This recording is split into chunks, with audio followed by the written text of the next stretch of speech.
Baba Bowie.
Ready to go, so ladies and gentlemen, I will see you in the studio.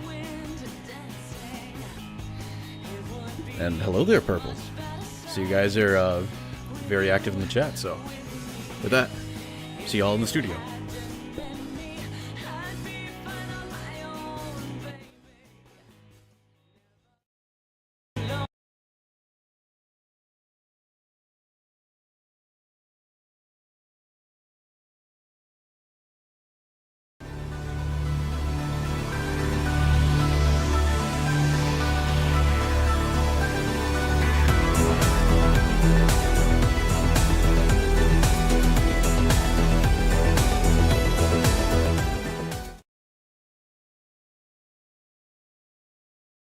Alright.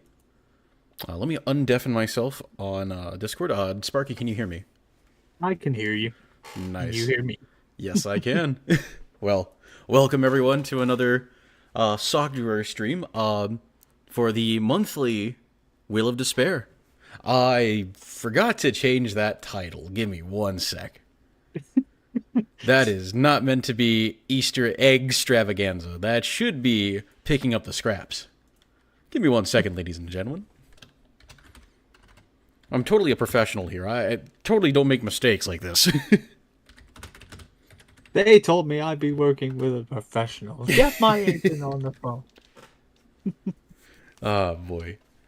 Well, again, ladies and gentlemen, welcome to tonight's stream. Tonight we're just going to be reading more, we're going to be reading more of the stories that we kind of left off, like in other streams, and never got the chance to read them. Also, videos as well. So, yeah, that's pretty much all that we're going to be doing. And Sokatone in the chat says, "Is Sparky the asterisk of this channel?" Well, I guess. Hello. Hello. I guess you could say that. I mean, she's a goat. Sparky's an Arcanine, so yeah. Damn, now I want a boba tea. Also, Sokatoan sent in $1 saying, "I have confused thoughts about other socks." Oh boy, man, I wonder where I've heard that sound effect before. Big ups to Squat too. Squat Yes.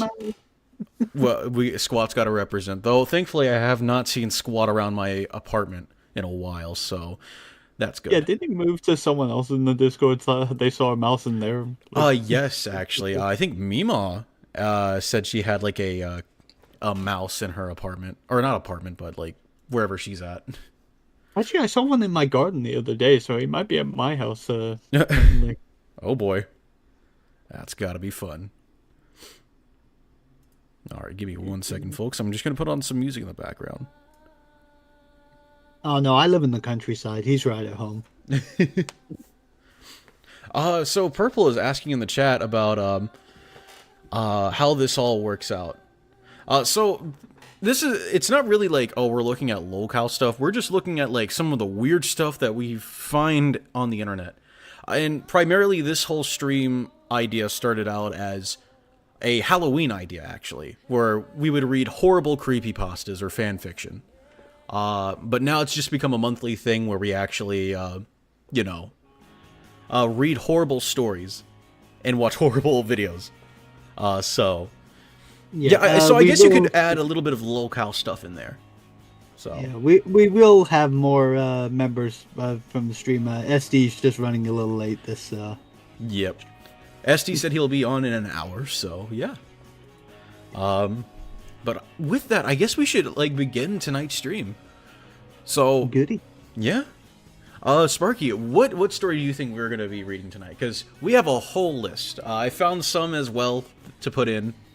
But I'm kind of interested in reading the Lady of All Bad Creepypastas. I'm kind of looking forward to I Wasn't Careful, just because that's got to... Oh, I wasn't careful on the deep web? I wasn't careful. Yeah. Yep. Also, shoot. Before I... Well, actually, we'll spin it, and I'll make sure to send the document again into the group chat. I think I've got it. All right. So... let's go ahead and spin that wheel and see what we get. So I'm gonna put my money on the Lady of All Bad Creepypastas. So here we go. And we are on. Oh well. Well, we landed on one of the stuff that we didn't get to read the last stream, which is Easter Memoir. So I guess we'll get right into that. All right, give me 1 second, ladies and gents. All right, there we go to fit the mood. Estimated time of reading 21 minutes. Yeah, not bad at all.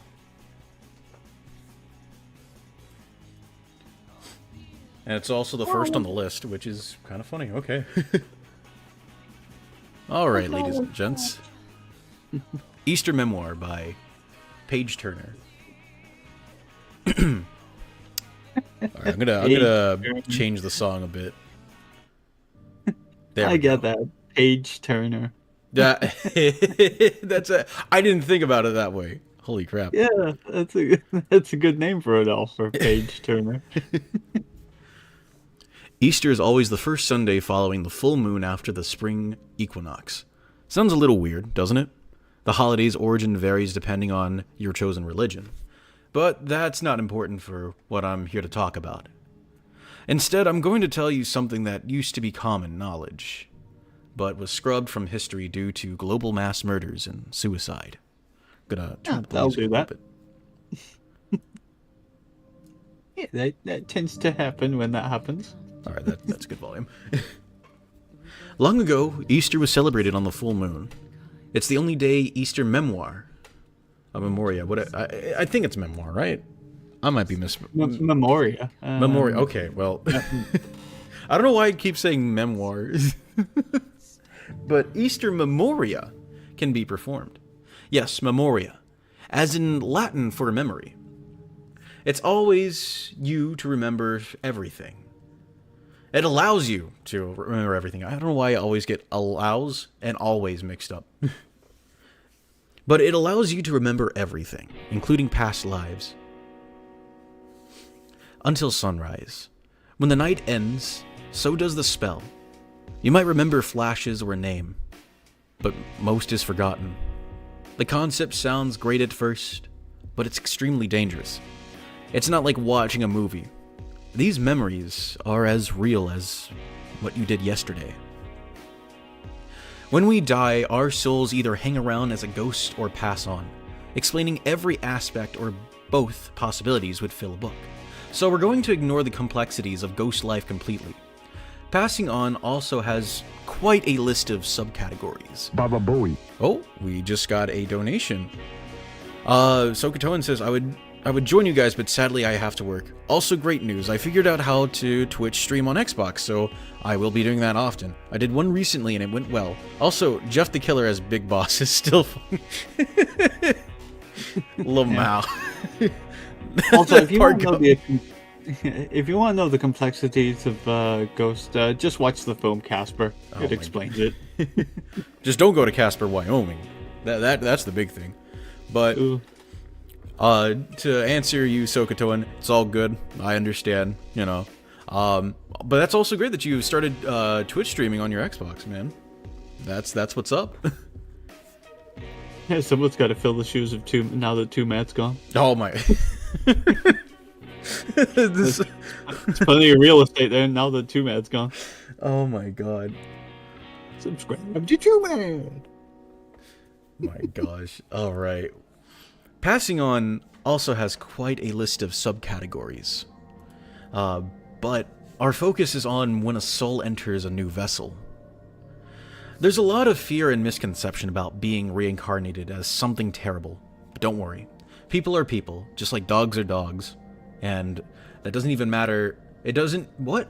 And no, that doesn't mean Hitler is back. What the fuck? Huh? What? Dogs are dogs? Yeah, unless they're me. What? It just went from like 0 to 100 real quick with the whole, and no, that doesn't mean Hitler is back. What the fuck? Hitler's totally back. Oh my, guess who's back? That's actually a, that's actually a good German film. I remember watching that like a couple years ago. Alright. The true evil souls never make it past the bad place. Oh, what is this? The good place that has, Welcome to the Good Burger, home of the Good Burger. Oh my gosh. Alright. Moving on. The truly evil souls never make it past the bad place. But drunk drivers and rage killers, eventually they'll return. It's an important distinction. So what you're saying, so what this story is saying is all the bad souls, you know, yeah, like Hitler, definitely in hell. But people that have, you know, killed people in range, all the way down to the basement. Yeah, they're going to hell, but they'll eventually go to the good place eventually, you know. That doesn't make any sense, but okay. I've read Dante's Inferno, so it kind of makes sense. But well, I mean, Dante was only down there just to show, like, oh yeah, this place is horrible. Yeah, but in the second book, Purgatorio or something like that, they have to climb a mountain, and for each like level of the mountain, they're like cleansed of one of their sins until they reach paradise. Give me 1 sec. Let me Alright, there we go. Also, Sokotoan sent in $1 saying the Goodly Draws Burger. Well, that's what's up. Oh, man. Oh, now where were we? Alright. You really need to read Onion Punch again. I'm not sure if he has a burger character. No. Deep inside, at the core of our souls, lies the essence of who we are. But when our slates are wiped clean through the process of death and rebirth, we're forced to start fresh with a new family, body, and brain. You could have just put mine, but okay. Sometimes a gender... Reset. What's that, man? It's just a factory reset. Oh my god. God just flicks a switch on the back of your head. Yeah. There you go. Alright, time to pull up a new save. Alright, where were we? Oh yeah. Do you think that's what reincarnation is? Just factory reset? That's a great way of putting it. We're forced to start fresh with a new family, body, and brain. Sometimes gender or race. Every aspect influences who you are ultimately, or who you ultimately become. It's entirely possible for a serial killer to have been a surgeon in the past, or vice versa. Alright, that's an interesting thought. Another common belief is that our souls stay around the people or places we share a connection with. That one is absolutely true and played a big part in why the ritual was banned. When it comes to our loved ones, we can see beyond their physical appearances and recognize them for who they were in our past. It made for many heartwarming reunions, but it ruined even more lives. 80% of married participants are having affairs. Parents who lost a child would kidnap them when they were reborn, and good people were murdered for past mistakes. That's only a few of the problems, but they were enough to start our Easter Sunday tradition. Of course, that was only the beginning. It took centuries and countless of executions to get where we are today. Sorry, I just had a funny thought that good people were murdered for past mistakes. What, they spawn camping them? Imagine you get killed in your new life because in your previous life you trolled someone on the internet out of a game. Spawn camping them? It's like, alright motherfucker, I'm waiting for you. When you come out of the womb, you're gone. Oh my god. Stop killing me! Stop spawning! Stop spawning so easily. I have a tracker on where you are at all times. Oh jeez. Now, let's switch gears and think about what it's actually like to remember all those past lives. Aside from inducing a terrible headache, most people agreed the good memories weren't worth the trauma endured afterwards. The mind still suffered extreme emotional damage, and nothing can change that. For example, if someone were shot in a previous life, they might suffer crippling panic attacks around guns, even if they aren't consciously aware of the reason. I'm not gonna lie, I usually suffer a crippling panic attack when someone draws a gun on me. Yeah, I don't know, man. It's... I don't know what's so weird about, a gun being pulled out. I don't know if it's the gun itself or the guy that's probably has a screw loose and is wanting to kill me. I don't know, man. Jeez. Alright, with the point made so far, you might wonder why people would still do it or how they made use of the knowledge. That part is simple. If you have a private place and a way to take notes, you're all set. Thousands of years ago, there was a decent chance one might remember burying a fortune or any number of useful secrets. With today's ability to record and travel, the possibilities are limitless. You can probably see where this is going. I did it last year. Thanks to the cameras, I learned more than I bargained for. But I'd like to take you through a summary of what I learned. It'll help me organize my thoughts while deciding my next steps. Some people might be curious about how it was done, so I'll start with that. But it's nothing complicated. First on the list was finding a quiet, indoor location without mirrors. I used our family's cabin in the woods and drove out 3 days in advance. The room can only be illuminated with yellow candles. No other light source is allowed. The number doesn't matter, but I didn't relish the thought of sitting in the dark. There was enough to worry about without, There was enough to worry about without adding a possible house fire. So, while I did fill the basement with tiny flames, it was done in the safest possible way. Anything with a screen, such as phones or laptops, will effectively taint the ritual, so I used security cameras and put tape over the red lights. Man, where are we? Alright. Next, I placed several bowls of rosemary around the room and scattered the rest of my supply onto the floor. Traditionally, it was used for multiple reasons, but here it's to open the mind to lost memories. Then it was time to fill the room with sentimental possessions. Our basic tastes don't change much, regardless of lifestyle. This can include anything from the foods we eat to the entertainment we prefer. Have you ever seen an old movie or book and felt a connection? Almost like you weren't meant to know it? That's the sheer bliss of rediscovering a previous love. This step relies mostly on instinct.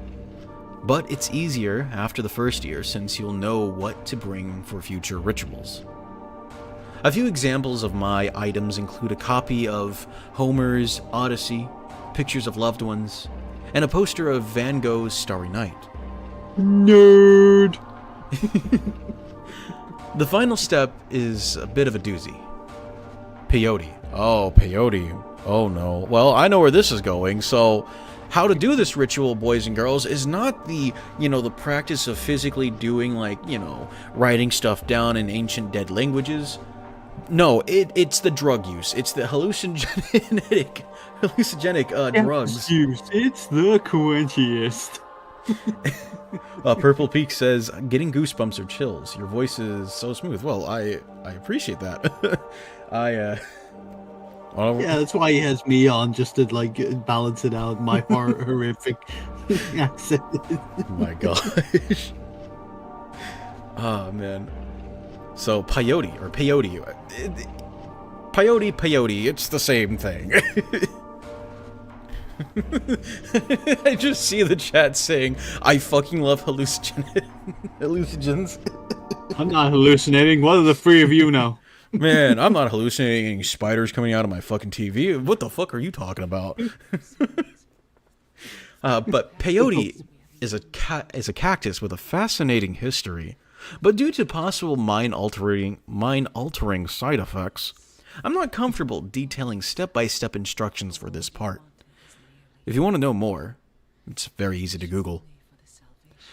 Once a comfortable nest was built in the center of my most treasured possessions, there was nothing more to do except have a good night's rest. The following morning I ate well, took it easy, and began lighting candles around 4:30. An hour later, the full moon was already showing itself. After consuming the recommended peyote dosage for my size, the meditations began, and it was off to the races. Sparky balls. It's a good thing I came absolutely high on DMT. I love that clip so much. Oh man. You want me to take over? Sure thing. It's extremely important for the mind to be relaxed. Any stress or anxiety will delay the process from starting. Yeah, I bet it will. But once it does start, there's no stopping it. It's difficult to describe what it was like. So bear with me. It's not like opening a floodgate. It happens gradually, starting with the most recent life, then the one before, and so on until sunup. No one has ever been known to reach the end, beginning, but that's probably for the best. What, is he entering the Avatar state or something? Oh my god. Yeah, this is the Avatar state. And that's probably for the best. The headaches are barely tolerable for a single night. Any longer could be deadly. Plus, what exactly would be at the end? We were all dinosaurs at one point. I honestly don't want to know. That'd make an interesting Avatar dinosaur. Oh my god. Anyway, in the beginning... I don't mean to cut you off, but I just seen the chat from Venom Goofy. They said, whoever wrote the story's a liar. They... talking about peyote. It's not showing up in the chat anymore, but I saw it on the on-screen chat. Oh, boy. Anyway, in the beginning, there was only the slight pressure in my skull, and it was easy to call out what I saw as memories of being a little girl in the 50s surfaced. I sensed the dread forming while realizing there was 30 years between that date and my birthday, and then I was distracted by moving into a new house at age 6. The concern of dying young was nothing compared to the absolute horror that washed over me at remembering that house. The following is everything I know about the tragically short life as a girl named Bethany. From the moment I saw my pink and white nightmare of a bedroom, something about it made me feel queasy. It and my parents' room were on the opposite side of the home, and they never heard me cry. For the first few weeks I had terrible dreams, and I couldn't remember them after waking. My bed was placed in the corner, and the only way I could fall asleep was by pressing my back against the wall. That way I could make sure the closet stayed shut, no spindly fingers crept from beneath my bed, and no shadows stood outside my window. It wasn't ideal, but it worked until the nightmares suddenly evolved. Oh no, they're evolving. Oh no. They're in the walls. One night, as I was finally drifting off, fingers began lightly caressing my back in the same way Mom sometimes would. In my half-dreamy state, I took a moment to register how wrong the situation was. There was no room for anyone to be between the bed and the wall. Plus the fingernails were too pointy. They would break skin at the slightest encouragement, and I knew that exactly what they would do if I moved or spoke. I could only lay there frozen in horror as the nails slowly dragged across my skin, and I shivered beneath them. Hours passed and my tiny bladder emptied, but I still couldn't move. It was like being a helpless spectator of my own body. Finally, when the first rays of sunlight beamed through the curtains, a single finger ran through my hair and whispered, "We'll meet again," before departing. Okay, I'm not gonna lie, when I saw the "We Meet Again," I was thinking of the song "We'll Meet Again" by the Ink Spots. The same song that plays at the end of Doctor Strangelove, or How I Stopped Worrying and Started Loving the Bomb. Oh dear. We'll meet again. Some sunny day. My initial instinct was to run away, but I imagined a hand reaching from beneath the bed as my feet touched the floor. It would grab my ankle and pull me under. That was a fact. Dad found me in urine-soaked sheets a few hours later and got me cleaned up. But he didn't believe my story. Later that night I begged to sleep somewhere else, but the best I got was Mom offering to sit with me until I fell asleep. Nothing happened while she was there, and I quickly passed out from pure exhaustion. It was several hours later when I woke to sharp fingernails trailing down my back, and once again I was completely paralyzed. Hot tears spilled over my cheek and onto the pillow, but I couldn't wipe them away. We stayed like that all night until the slim rays of sunshine finally banished the monster. I felt its cold breath in my ear and as it teased, "See you tonight." Oh no. And as if a switch was flipped, the tears began in earnest. My body convulsed under the forceful sobs and I struggled with every breath. Uncle John, what are you doing? Get out of my bedroom. Oh no. No, bro. I was still crying when Mom came in hours later. Once again I told my story, and although they didn't believe me, how would you not believe them at this point? She's done it twice, and she's absolutely like. You Oh, can't she's fake just it. imagining it. Oh, those scars on her back. Ah, nah, those are just sleep marks. You know, everyone gets those. But clearly, this is distressing her. Surely we should do something. They were Oh convinced no! that- Sokotoan says, "I'll be in your dreams. I love you." God, if Chris Chan was like my sleep paralysis demon, I'd cry too. I'd fucking cry. That'd only be one thing paralyzed, and that'd be flipping him when I broke his spine like Bane. Oh, just a little tangent before we continue. This is like one of the stories I was going to tell you, Sparky. But recently I went down to Texas with Latin to visit her family and such. I was talking with one of her younger brothers. He's about the same age as me, and the other one was like 20 or 21. But we're all outside just at the bonfire, and somehow or another we brought up Chris Chan, and Latin's youngest brother was like, "Who's Chris?" And I thought I was gonna go on a whole tangent about Chris, but what really surprised me was Latin's other brother, who's like 24, literally went into full detail about Chris. Did that sharp intake of breath that Ace Ventura does that? I was like, oh, thank God, but at the same time, I'm like, oh my God, how do you know about Chris? Oh, man. Everyone remembers Chris. I'm trying to forget him. I think that's what we're all trying to do now. But unfortunately for Latin and I, we can't really forget him because where he's living at now is where I used to live. So that's not He's fun. in the walls. He's in the walls. So there's always a chance when I go back down to good old Lynchburg, he's going to be there, and I'm going to see him by accident. Well, I think the recent sighting, he was at Branchland. Yeah, I saw that. He was it? Yeah, he uploaded a new video where he's like paying his quote unquote homage to the Sonichu Temple. Oh, man. But enough about Chris. I think it's Moving time. on. Yes. I was crying when Mom came in hours later. Once again, I told my story, although they didn't believe me. They were convinced I did. That night, I slept on the couch and nothing happened. It became my routine for several weeks until Dad decided enough was enough. About fucking time. What a good The dad. back scratching resumed that very night, and this. Oh, he put it back in the room. Oh, great.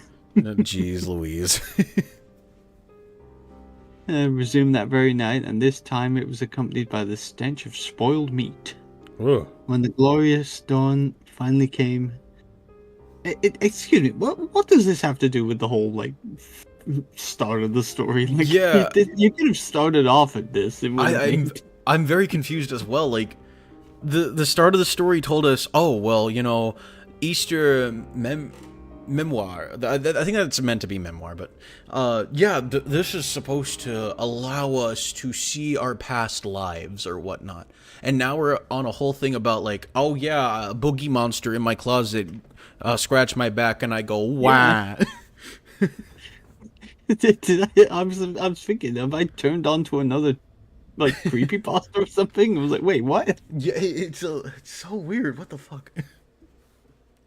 Stench of spoiled meat. The glorious dawn finally came. The fingernails dug into my skin like hooks, and a gruff, menacing voice spat, "You can't avoid me," before disappearing. Ugh. I cried harder than ever before, and later found 5 red puncture marks on my skin. You have evidence now. Show your parents. Exactly. The experience bred a healthy resentment towards my parents. I understood only that someone was hurting me, and they didn't make it stop. Yeah, so they're shitty parents. Well, yeah, that's another thing too. Is like, I assume this. How old was the character here? Like 7 or 6? It's something like 6, yeah. Yeah, like literally at that age, parents should be noticing that type of stuff. You know, if a kid says there's a pain on my back, a parent would literally be like, all right, let me check it out. And if there's something there that's really fucked up, it's like, Yeah. oh, well, wait a It's minute. really concerning. Yeah, We should do let's something go. about this. Let's go see this. Let's go to the doctors. Or, all right, is someone hurting you here at the house? Like literally. These we parents are found literally you- just like, oh well, oh that's just those are just sleep Should grow marks. out of it. Oh, you slept wrong last night, honey. Yeah, you're waking up in paralyzing fear and in a pile of your own pee and tears, but you'll grow out of it. My God. Here I quit talking to the cameras and simply lived in the moment. Wait, talk. Huh? Why is he talking to the cameras? Where'd the cameras come from? I'm very confused by this stuff. Forgetting my present life and purpose, I had prepared for assaults and murders, not ghosts and demons. I wanted to get off the ride, but I was stuck upside down, and there was no surviving the fall. In real life, I was hugging my knees, rocking and whimpering. Wait, is this happening to him in the present as well? I think so. It's so weird. Okay. Yeah. Knees rocking and whimpering. There was no talking until I, Bethany, was 18 and getting the fuck out of that house. Wait. I think I remember the author did mention that they were looking at a past life, and I think Bethany was like their past self. Yeah, I get that, but is stuff happening to them in the present as they're like doing this ritual? I think that's what's happening here. They're looking at, they're in the room, they did the ritual to see what their life was, to get a better understanding. That's what I'm perceiving out of this. Yeah. For a time I managed to escape my nightly tormentor by moving. It took 3 months for the bitch to find me. And I got 5 deep cups trailing on my shoulder blades. Go see a priest or an exorcist. Yeah, exactly. Call it the Between my Catholic shoulder Church. blades as a greeting. They were next to 5 triangular scars from my first transgression. There was a strip of unmarked skin on the right that would look even worse next time. It was obviously she wasn't attached to the house, only to me, and my life was hard in general. After years of slowly losing my mind, college wasn't really an option. A woman's best case scenario was to marry a good husband and hope for sons, as if things weren't bad enough. I had zero interest in men. Being a lesbian in the now 70s wasn't a viable option, especially not in the South. For the first few years I lived in an apartment, but each time a roommate moved in, the witch grew bolder during our alone time. A few months before turning 25, I hopped onto one of those hippie buses traveling around the country. It didn't matter where I was as long as people were nearby and I wasn't sober. Most of the time, we didn't even know what state we were in, and we only paid for 3 things: drugs, gas, and sometimes food. Sometimes where I've been, they're all free in one. Oh my gosh. When we were sick of being on the road, we camped out in the woods until supplies ran low. People were always coming and going, but there were a few like myself who stuck around. It wasn't a bad way to live, except for the fear of being found and the overwhelming need to know why me.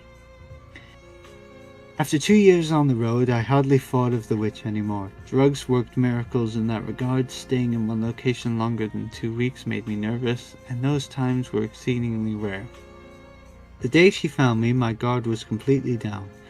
I never gave a second thought to the states we would cross on the way to Florida, and somewhere in the middle of Georgia, probably near my hometown, I fell asleep. It started as a dream. I was very young and lying next to Mom, and she gently rubbed my back. Soon my eyes began to droop, and she hummed a soft melody while her fingernails grazed my skin under her firm caress. I was drifting away completely when my hand stopped and my world exploded. Time slowed as claws tore through my back and into my ribcage. Oh. Somehow the witch's voice found a path through the fog of agony and into my ears. Found you.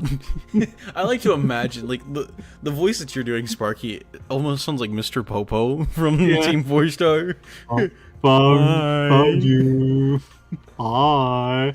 Bye. God. Listen here, maggot. It's you, the worms inside of the dirt. Popo's stool. Kami, then Popo. She cooed as her claws ripped apart downwards and blood filled my throat. Her cold, putrid breath was the same as before. Suddenly my eyes opened wide with shock and my senses were flooded with chaos. My head throbbed from the screams of those around me and approaching sirens. The brief instant my vision cleared, I saw the twisted remains of our bus. And I had just enough time to wonder, did the witch cause the crash or merely take advantage of it? Knowing what I do now, I'm sure it was the former, but we'll get to that. In the real world, every camera stops recording simultaneously when I tried to describe the witch. Oh, I just realized. The cameras, remember the ritual setup? Yeah. He said something about, like, covering the cameras or something like that. Covering the red light or something. Yep. Okay, now it's starting to click with me. I'm glad it is with you, because I'm still clueless. In the real world, every camera stopped recording simultaneously when I tried to describe the witch. I think I saw her true form in that final moment, but I can't be sure now. That's what I carved never again into my arm when the cameras came back on. There was a bandage tied around the wound, and I was still shaking from the memory of dying as Bethany. I would have sold my soul to quit before that next one started, but I barely had time to catch my breath. Fun fact, when people actually do sell their souls, it's not to Satan like in the movies. Hell, it's not even to the same entity. It's usually a demon. But as far as the owner is concerned, well, let's just say reincarnation is off the tables. Trust me folks, never sell your soul. No, that's a good piece of advice, you know, if it doesn't matter how good looking or sexy that demon is, do not take up on that offer. I'll sell my soul for a Formula One car. Now, if it's Melina from Helltaker, you know, I'm gonna shut the fuck up. Aha, I don't have a soul, I'm immortal. Oh, man. Now it was the early 20s, and all I could do was brace for impact. The only consolation was how little my brain could hold at once. The slightest pressure evolved into a full-blown headache as new information poured in, and the old was pushed out. Unfortunately, the bad memories stuck hardest, and even though they're gone, they leave behind a nasty residue. What little I said over the following hour was mostly gibberish. When I finally calmed enough to speak coherently, I was beginning to drift into World War II, and soon the screams began anew. Oh, no. That sounds like something your grandfather from World War II would say. I was being drafted into the Second World War, and soon the screams began anew. Something haunted me in that life. Oh my god. Yeah, you're seeing your past self. You're probably being haunted by the future version of you. Oh my gosh. Something worse than the war. I survived 2 years in battle before going home with a Purple Heart. I'll check that later. You mean the Purple Heart? Purple Heart, I think you have to be in... So in the U.S. military, the Purple Heart is given to a soldier who has been wounded in battle, or if they have been killed in action. Oh, I thought it was a thing for, like, bravery, for, like, rescuing people or something. Yeah, well, it also is for that as well. But, like, I think when it comes to, like, doing the, you know, like, even protecting others, or, like, rescuing and such, or going beyond the call of duty, that is, like, the Medal of Honor. Yeah, that's what I was looking for. Going beyond the call of duty. But the Purple Heart is, you had like, to be in right the below military it. for... Yeah. Is it 2 years in battle or 2 years in He was in the 2 years in battle. Yeah, 2 years in battle. So he could have been in. I think you have to be in a certain amount of time before you like awarded Purple Hearts and stuff like that. But I I'll believe have so, to yeah. check it later. Based on a few understandable things, my death wasn't natural or any longer than Bethany's. Thankfully, whatever happened was enough to scare me straight. Oh, And Bethany died suddenly- in the crash. Okay. yeah, Bethany. And suddenly became very serious and managed to compose myself before the next round. Time of death and rebirth vary from years to decades depending on each person's situations.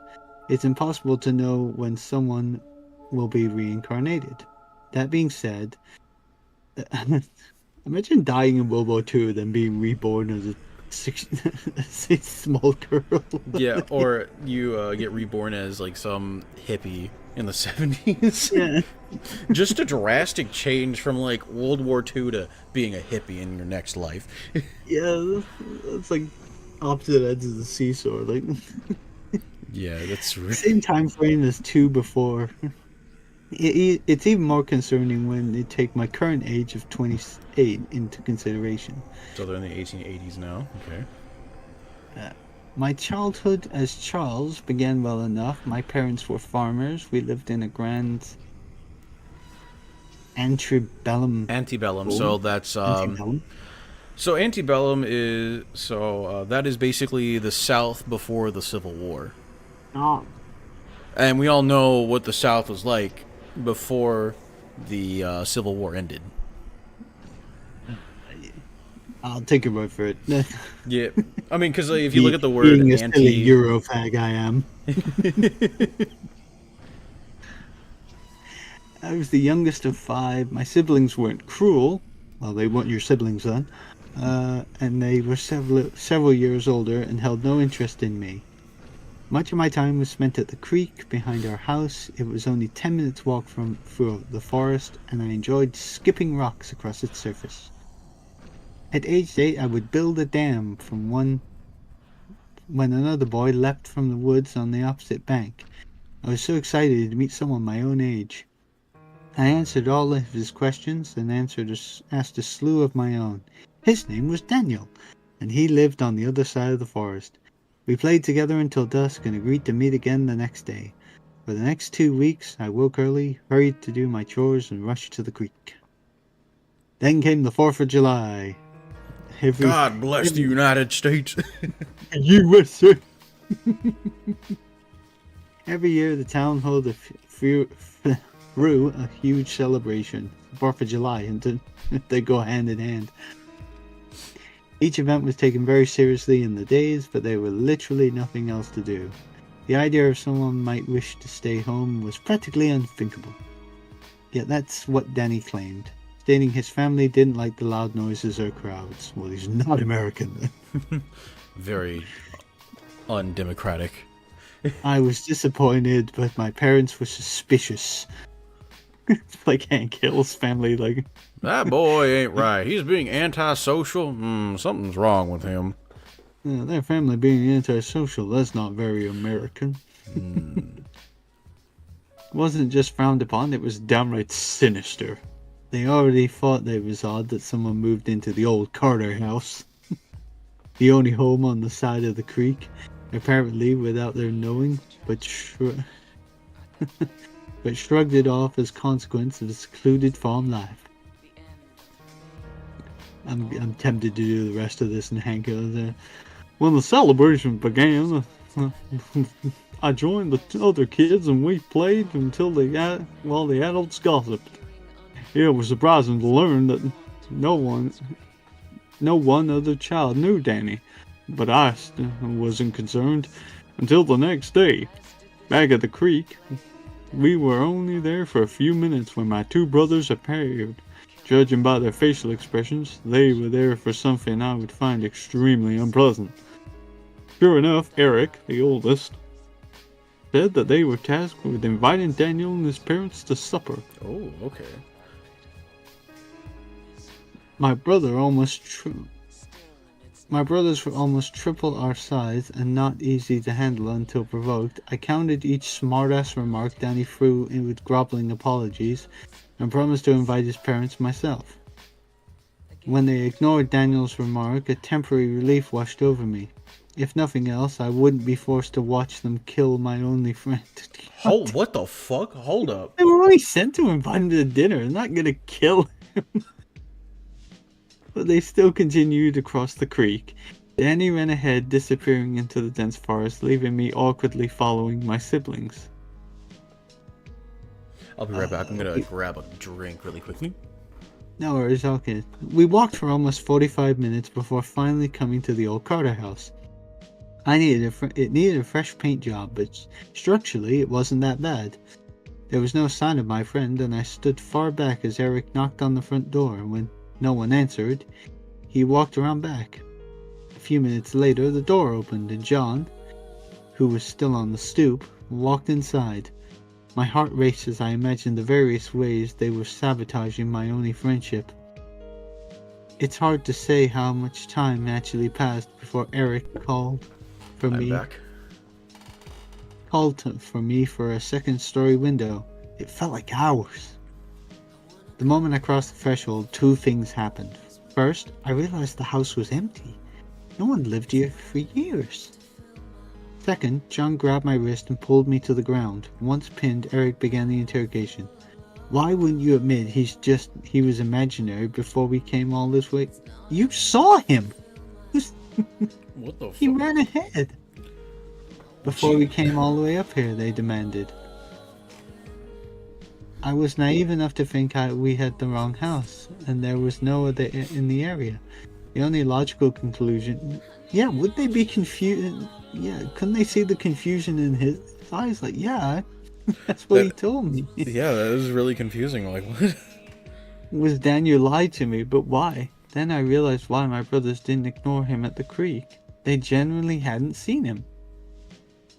It was too much of me to comprehend, but I had plenty of time to think about it after Eric and John locked me in the basement.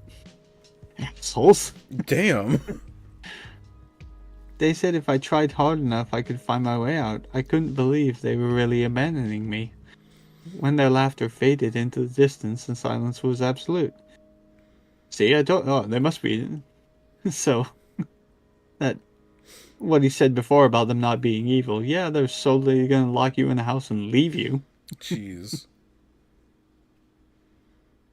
Every spooky tale my siblings had told me filled my mind, and then I heard the front door opened. Someone came inside. But it didn't sound like my brothers. There were no taunts or jeering, and as the other footsteps continued into the house, Bud, I could tell it was only one person. Bud.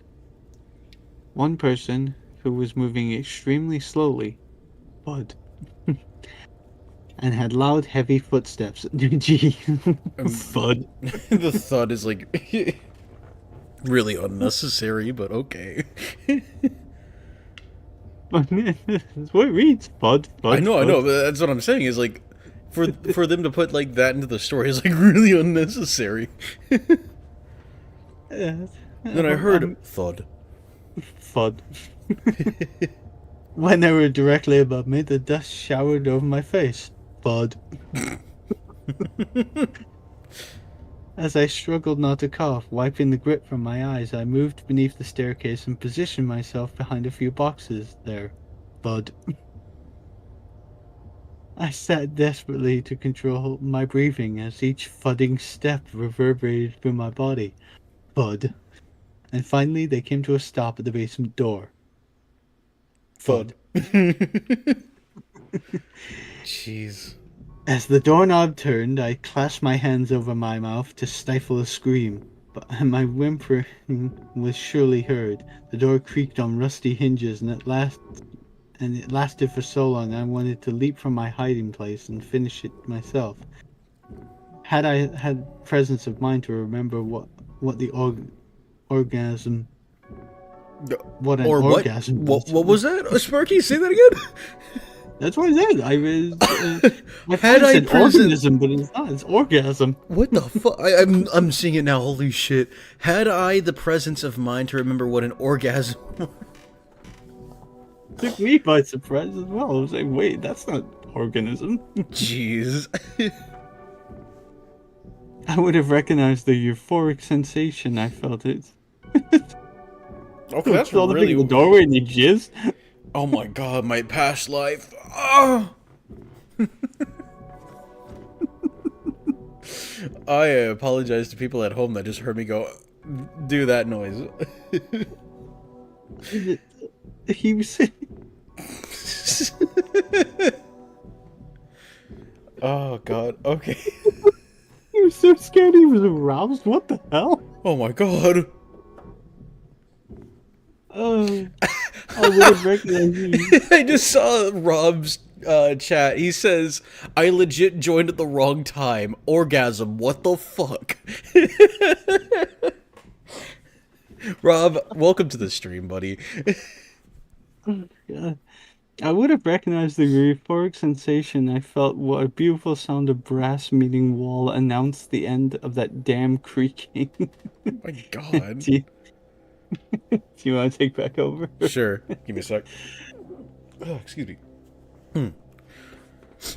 Then the steps resumed. Thud. And slowly made their way down the stairs. Thud. Shielding my eyes from the fresh shower of dirt. Thud. I waited anxiously for my tormentor to come into view. Thud. But they stopped before reaching the bottom. Thud. In the small gap between treads, a tall shadow, could be seen looming on the wall. And for a moment I thought it had eyes. But on the next glimpse, they were gone. Finally, when I thought the tension would suffocate me, a young, familiar voice spoke. You never learn, do you? It was Danny. Relief was my immediate reaction, though it was quickly pushed aside for embarrassment, which was actually just a precursor for fury. I decided whatever was said should be done face to face. But upon trying to stand, I noticed my pants were soaked in urine. The blood boiling That's not urine. Oh, no! For the sake of this story and the person that they are at this moment in their past life, it's urine. The blood boiling rage threatening to consume me suddenly vanished, and in the end, shame was the prevailing emotion. When I didn't respond, Daniel took a few more steps and stopped at the bottom of the staircase. Between the treads, all I could see now was the black outline of his body. It was too dark to make out any features, but from my position on the floor, he appeared much taller than he should. After a long, tense moment of silence, he spoke again. Over and over we play this game, but you're just as clueless as ever. It was almost a sigh. Had I understood what he was trying to say, I might have answered, but nothing made sense. Not his words, not the house, not why my brothers couldn't see him, nothing. It's getting harder to talk about this. What he said next, I thought I was going to die right there in the basement. How many times will you fall for the same trick? How often have I told you I can look however I want? As he spoke, his voice was changing, becoming the high shrill of an old woman, or more specifically, an old witch. I didn't recognize it at the moment, but yeah, it was the same one who tormented Bethany. Of course, for now, it was enough that I watched my only friend's shape grow taller and thinner before my eyes. Despite my best efforts, a loud groan escaped my throat. Excuse me. And the thing I once called Danny cackled, the most sinister maniacal laugh I have ever heard. Even now, a year later, echoes of that laugh haunt me. It only stopped when the loud bang of the front door surprised us both. At the sound of my brother's taunts, I wept only with relief. But the witch had one more thing to say before vanishing. I'll see you soon, Charlie boy. It was using Danny's voice, so let me do Danny's voice again. I'll see you soon, Charlie boy. It used Daniel's voice. No, and just left. because Charlie from Smiling Friends. Oh, it's just Zach Hadel.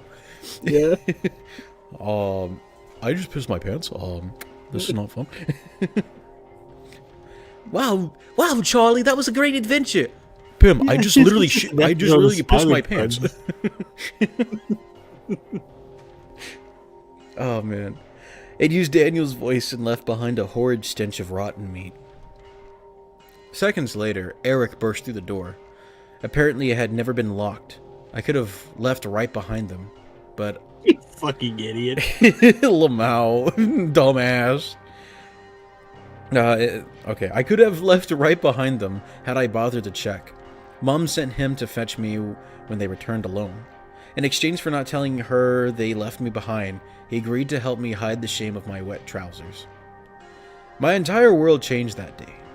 There was no more Danny at the creek, only the witch in my dreams. Except sometimes they weren't dreams. For 7 years, I periodically woke up to light scratches on my back. But those were the least damaging encounters. Excuse me. Sometimes I woke to pebbles being thrown at my window. If I looked outside, Daniel would be there, pale and black-eyed. Sometimes he morphed into a monster that I can only describe as an evil Chewbacca. Aww. At 18, God damn it, Chewie, get out of here. Damn it, Chewie. I can just picture Chewbacca doing like that, you know, the meme of Friday the 13th. Halloween, where she looks out the window. And Oh yeah, Michael Myers is there, yeah. he's like raking the leaves and like. Chewbacca be like. Chewbacca jumping on a trampoline. At 18, I joined the military. It was a hard and miserable life, but it was preferable to being tortured in my own home. As an adult, it was easy to convince myself the witch's cryptic remarks were meaningless. Just another psychological warfare tactic. But sometimes, late at night, a voice in the back of my mind made me wonder if there wasn't more to it. I should have listened. I did well in my chosen career, and life improved slightly when I was no longer at the bottom of the pecking order. The first time I returned home was over a decade later. After my 30th birthday, my success in the military made me mistake foolishness for bravery. One of the first things I did upon returning was mock the witch. Sitting on my old bed, I said all the things I was too afraid to say as a child. Nothing happened. It was almost disappointing until I realized how silly it sounded to have expected anything else. Yeah, plus you're packing an AR-15. I thought no more of her as I enjoyed reuniting with the family. Eric and John kept me awake with talk and liquor late into the night. When I finally stumbled upstairs, my head was swimming with their finest homemade reserves, and I was unconscious before my boots were off. The next thing I knew, it was a burning, itching sensation spreading down my spine. It felt like ants were in the bed. Still half delirious. Now, give me 1 sec. See, I'm finding this bullshit because if the witch appears and he's scared, then he's not a real military man. Because if he's laced with whiskey and flipping military man, he'd been kicking that witch's ass. Come out here, you bloody fucking bitch! I didn't hear no bell. I knew. It's just Randy Marsh. Yeah. Oh my god. What? I thought this was America. Yeah, you're gonna get an ass whooping. Oh my god. The next thing I knew... Bitch, I'm gonna kick your ass. Propane nightmare. Next thing I knew, there was a burning, itching sensation spreading down my spine. It felt like ants were in the bed. Still half delirious, I reached back to scratch, but something grabbed my wrist in a cold grip of steel. It didn't feel like flesh and bone at all. My mind struggled to shake the sleep away, and upon remembering my location, I understood what was happening. Thinking that monster would show itself... hold up. I didn't realize there was Yeah. lyrics to the song. I was just like wondering, what the fuck? Okay, sorry about that. Yeah, I'm just picturing the witch grabs him and just CQCs her into the floor. Oh my god. Alright, Still have Delirious. I read that already. Thinking the monster would show itself when yep. challenged. Thinking that monster would show itself when challenged was simply moronic. Of course, it would wait until I was most vulnerable. Did you miss me? It used Daniel's voice, pulling my arm down painfully as it leaned forward to whisper in my ear. If it's cold, putrid breath weren't bad enough, and oddly dry, pasty tongue licked around my earlobe before plunging all the way inside. Just when I thought my arm would break from the pressure, I was slipped over onto my back and face to face with the ugliest creature I've ever seen.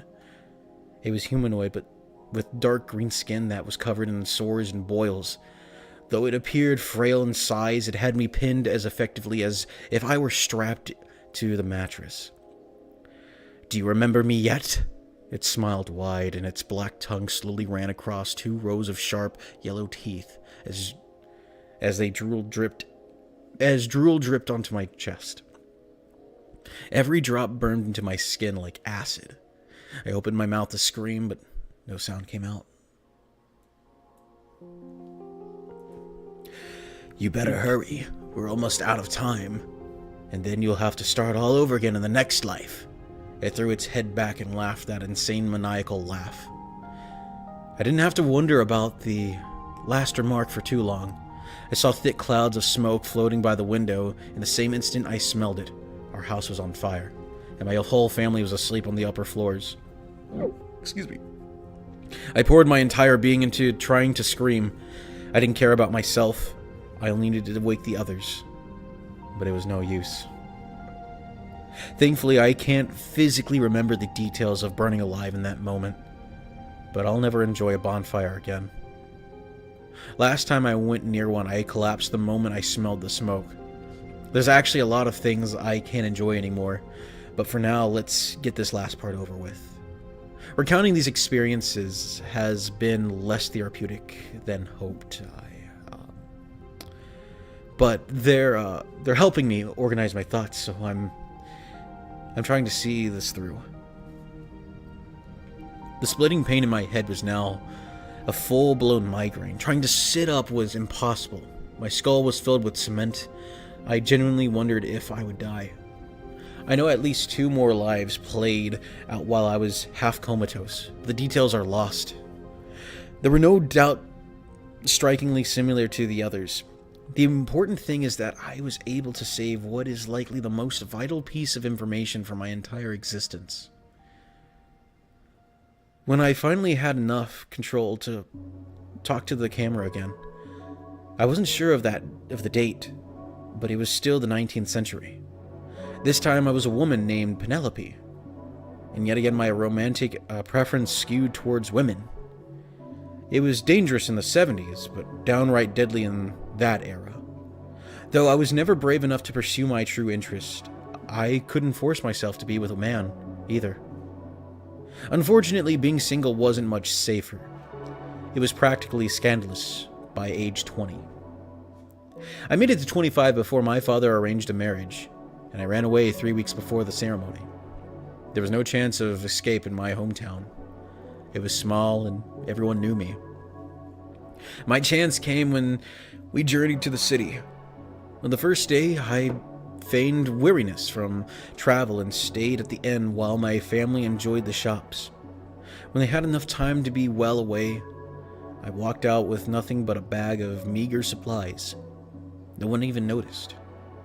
My only regret was never learning my family's reaction. Did they think I was taken? Did they suspect the truth?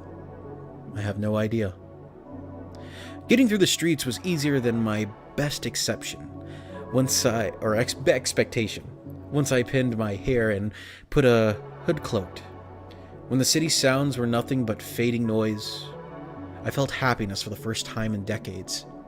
Kicking off my shoes, I ran and jumped like an elated child. It was pure ecstasy. I intended to go as far as my legs would take me. There was enough food in my bag to last a week, if I was careful. Beyond that, I didn't have a clue. When the sun began to set, I searched for a place to spend the night.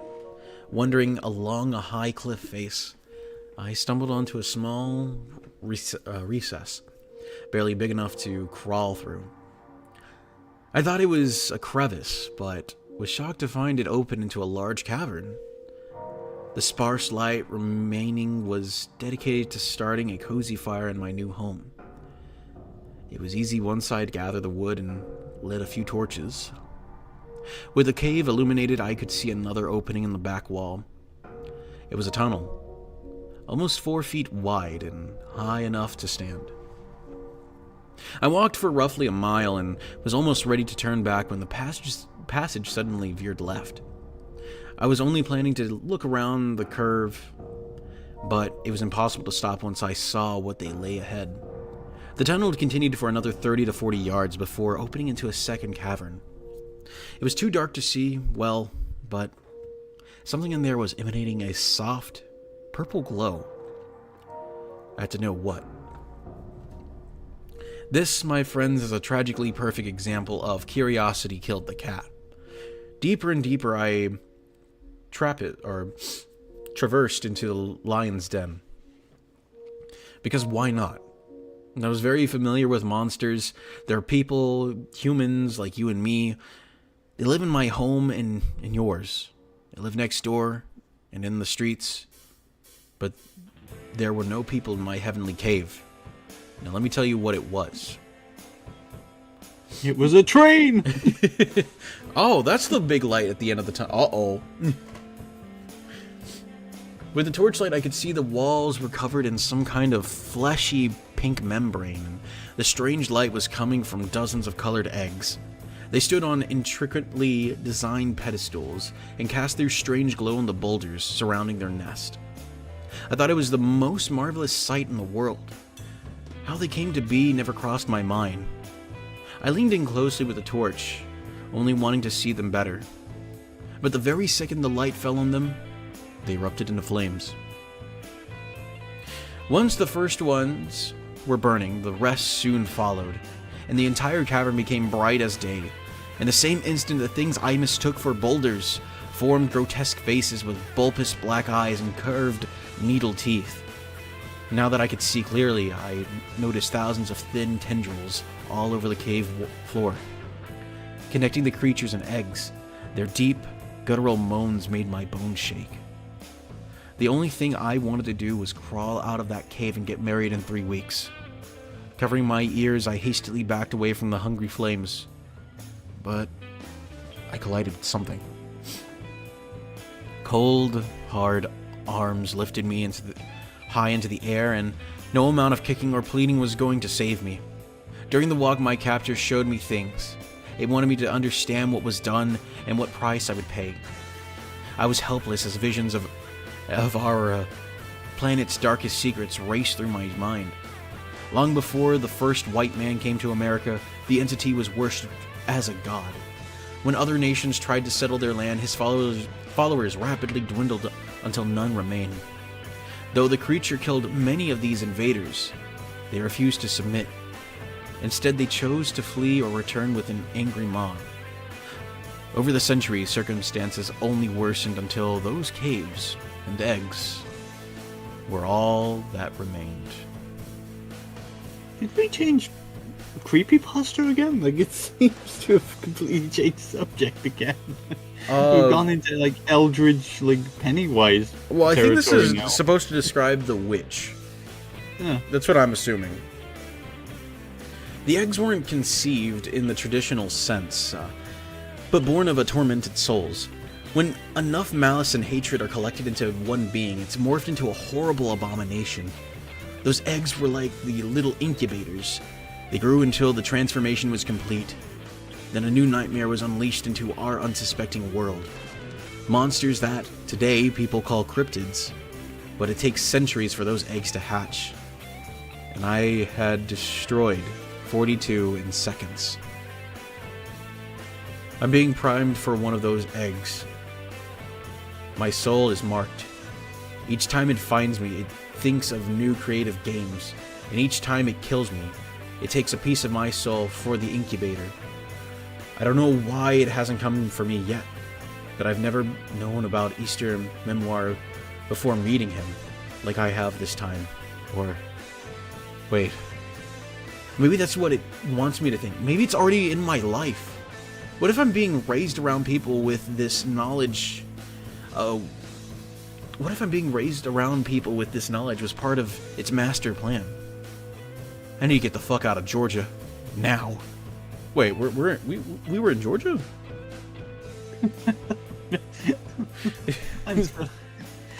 Just out of nowhere, I need to get the fuck out of Georgia. Yeah. Oh my god. It's like the writer gets to a point and then has another idea, and it's like, oh, I'm gonna start writing a creepypasta about this now. If I can find a safe place to do the ritual just one more time, I think there's a reason those cameras cut out when Bethany died. It has to mean something. This revelation might just give me a fighting chance. If I'm able to update this one day, I will. Thank you all so much for listening. Wish me luck. And that was the end of Easter Memoir.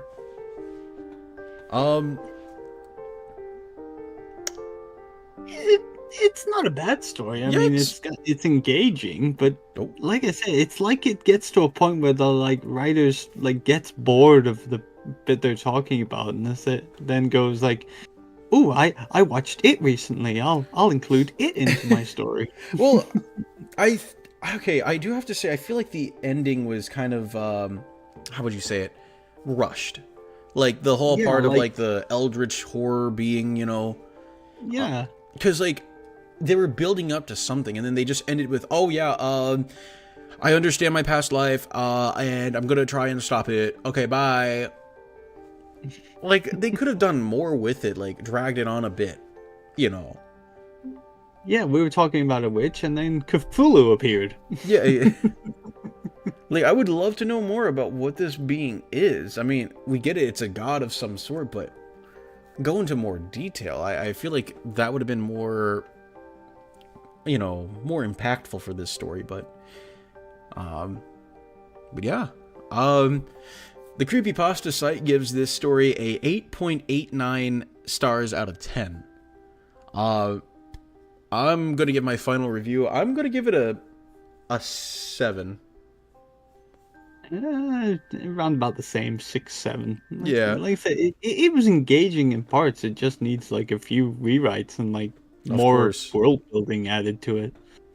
Oh yeah, I definitely agree with that. So, but with that, gonna take me what? Oh, taking the door is gonna take too long. Gonna do Sparky. All right. Well, welcome to the stream. Hello, everyone. All right, let me pull up your still really quickly before. Yeah, I'm not helping you repair that wall. You're doing it yourself. If I have to repair my own. My gosh. So how are you doing, SD? Good. Nice. I didn't want to interrupt.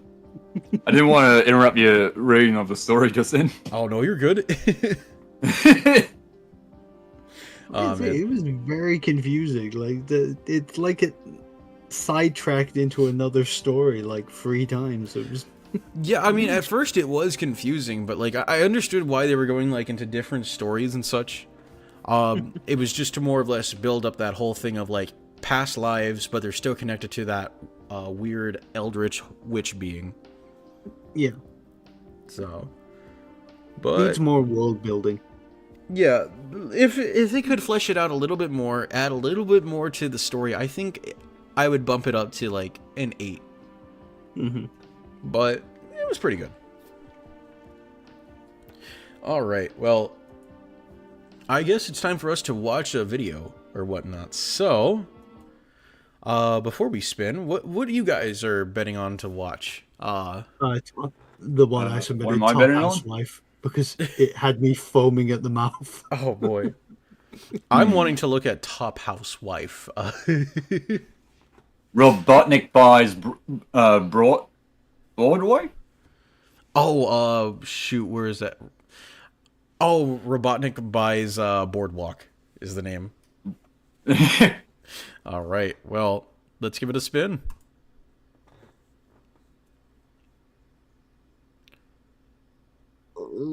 Oh no. When you hate your job. So this one was specifically sent in by Currency DB. Oh boy. So let's go to the what do you call it? Let me go into the studio really quickly. All right, there we go. Let me change this really quickly. There we go. All right. So, where is it at? When you hate your job. What's the Off to a good start. All right, you guys are able to see my stream. Yeah, Batman. All right, so this is about 10 minutes I'm long. not Batman. I'm Fat Man. I don't know what this is. I saw like a little bit of this, and I was wondering, what the fuck am I looking at? But I guess I'll just shut up for now, and we'll just watch it. Yeah, Batman. What's the going on? How's it going? Scott the Ranger. I'm just saying. Oh man, Currency mentioned this guy to be. He's Oh, he's, no. his favorite gorilla man. Yeah, I remember this. Yeah. Paladin in the cheese den. His profile picture is based off of this. Yeah, Oh no. his favorite gorilla man. Oh, he really likes his Power Rangers.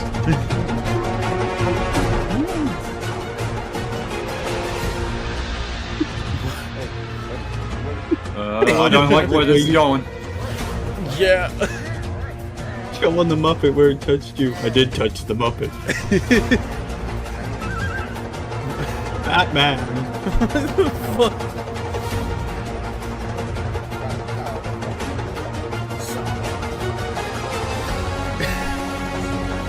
Imagine you in the streets of Gotham. This is the guy that drives down.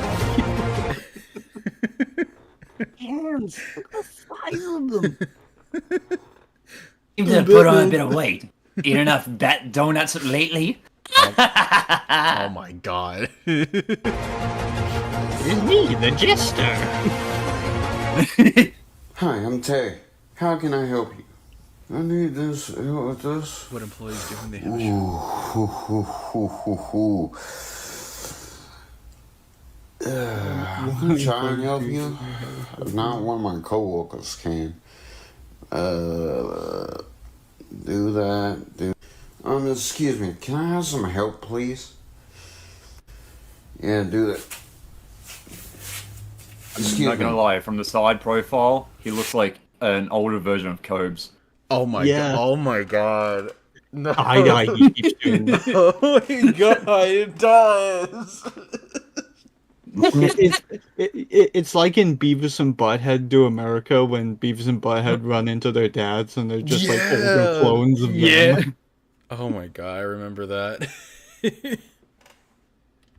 Can't you The way see? he does that side eye I'm as well. helping a customer at the moment now. It's very rude and impolite to even interrupt like that. This is your one warning. I have to. I'm not gonna lie. I like his voice. I like how he says that. You know, like it's very impolite.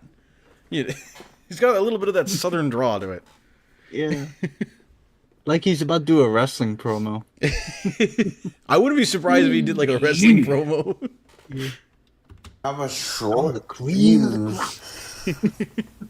Imagine this guy is Macho can't believe you Man. just interrupted. So When you talk about it, it is him. This is where he's been, ladies and going to gentlemen. get Yeah, Randy Savage with didn't this die. He customer. faked his death. as soon as I'm he's been done living This is what he's doing now. helping him, He's been on TikTok. I'll get to you. I want to see this So, guy grab remember- someone by the head.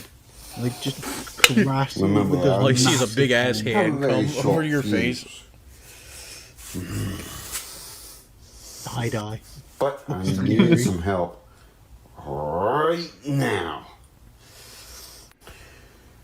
No, you don't. I want someone with to the customer Photoshop right now. Cobes in that picture. You in got the to wait your background. turn. Or find another employee. I mean it. Touch me one more time. See what would happen, man. See what would happen. Oh my gosh. I'm sorry for that. I mean, I hope he starts fighting himself. You just see fists going both ways. He Let's kicks see. his own ass. yeah, do that. Do that, yeah. It's not just his Oh, hairline. no. He's like You want to bald help and me has a right massive forehead. He now. has like just a line of And hair good. around his head. Why you little son of a gun? Like one of them. Yeah. Did I tell you that I was helping this person? And I would He get looks like one of them like right to you. 18th I gave you a century warning. monks, like from like Robin I Hood don't give days. no like, prior second to or third warning. Oh my gosh. I mean, jeez. Whoa, dude, Terry, I seen all that. He did give you a warning, and this is my friend Terry. I learned the hard way, and now you did as the same. He don't play around. You bothering him. I how is he Feel looking for it you. down, yet his feel for you. ears Terry, are like you okay? facing forward? Yeah, man, I'm okay. Like his head is Can in you two handle different this angles. customer? I have to go and calm down because I gotta go to my car, or just go on break. You know, I mean, that other customer. Before I go on my break, I'm going to talk to GM about this. All right. Hey, GM, I need to talk to you about something. Yeah, Terry, what's going on? I've noticed one thing, like, he literally looks at the camera every time he turns it off. Yeah, and he does that side eye. It's Yeah. fucking weird. It's like he's gonna say, "Hey, audience, check this shit out. Some new shit's gonna happen. Check it." He looks like Hey, Barney check Rubble. this out. He looks like what? He looks like Barney Rubble from the Flintstones. Like, he's just being pawed out. Oh, that was like sure a good one, Fred. Way to go, Fred. My gosh. Barney IRL. Yeah. You The What's prehistoric the problem? Iceman that in the Scooby-Doo episode after he's got fought Well, I out. was helping this customer out. Man, am I glad that he's in there and we're out here. Tugged on my shirt. He's out here and he's loose. And I told him I would help him when I get done with the customer I was previously helping. And he tugged on me again and I hit him. He lit the fuse. And I need to go on break. Co-worker Travis is I'm the Dexter customer. I need to go on a break. taking care of the customer. Yeah, I need to was go on a helping. break. I just assaulted someone. I just need to go on break. I feel for that customer. I can relate. Travis will handle all your... Oh, handle Jesus, his those shit and fingernails. your shit. Oh wait, hold up. I need to check that out. Handle your... Oh my goodness. Oh my god, they're short and they're very dirty. Ooh. Welcome back. Welcome back, Sock. Wait, what? You left call. Yeah, you left call. I left the call? What the fuck? How did that happen? Yeah. I've been on call for like... What the fuck? Oh my... Did fucking Discord shit itself? God... Man, I hate this fucking thing. It's just... My god. So, wait, how long have I been out? Like, a couple seconds? It was No, just you literally yeah, just just- left yeah. like when you Yeah, tried just- to click back on the video. Oh my gosh. All right, let me share my screen again. Like that's fucking weird. Yeah, look at his fingernails. Yeah, his fingernails are like really short and very dirty. Ugh. Boy, you need to clean them stuff. No, it's just the fact that his fingers are actually overtaking his nails now. Oh yeah. Ugh. His hands are bigger than his arms. Like look like Popeyes. It's They're like just Andre the Giant. Like literally, have you seen the video where Andre the Giant's talking with a reporter and the reporter puts his hand over his face? Yeah. Yes. Literally covering the entire thing. Jesus Christ. Like I said, I want him to do that. But just like grab someone by the head, just have his massive palms.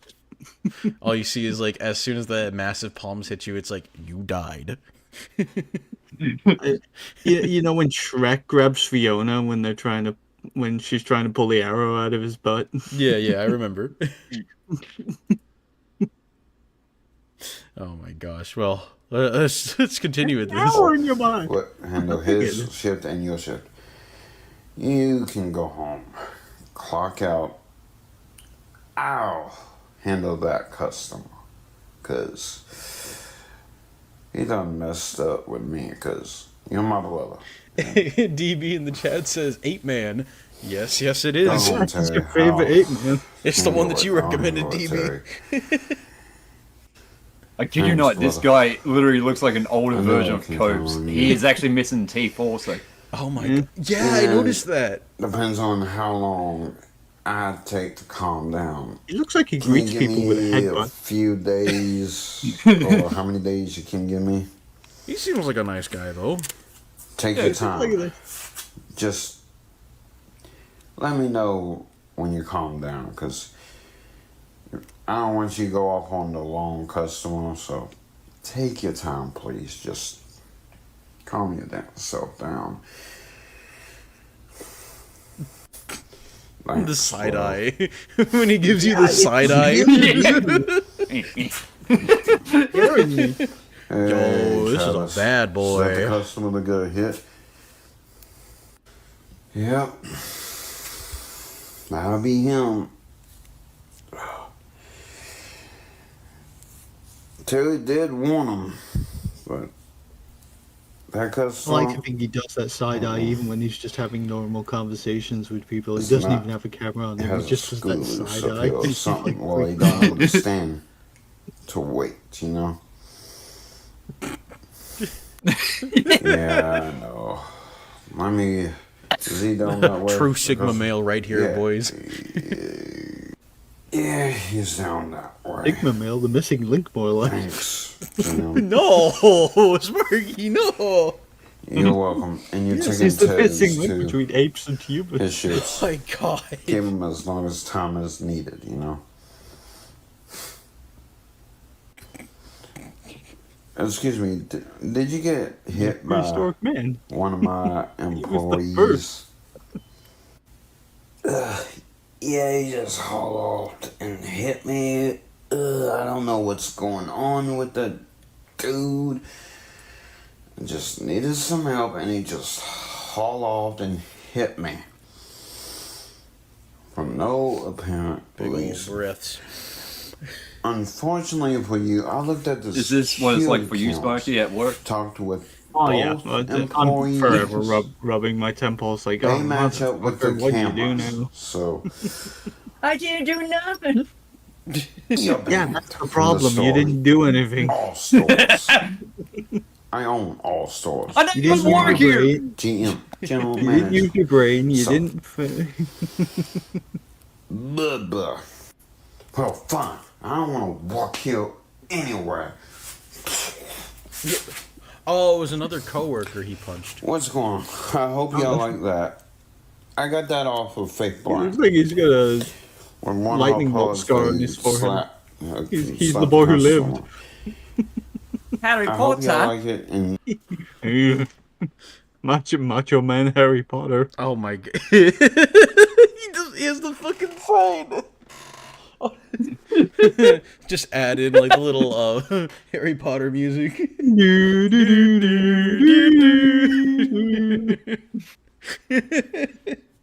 God, it's been a while since I've seen a Harry Potter movie. Oh my. Yeah, it's been a while for me as well. Faith Bryant, sorry. But it's not a slap, it's a punch. But thanks for giving me the idea. And I hope you like that little skit. I was just going off. Then I had a plan or nothing, just spoil the moment thing. And plus, I want to try and make y'all laugh too.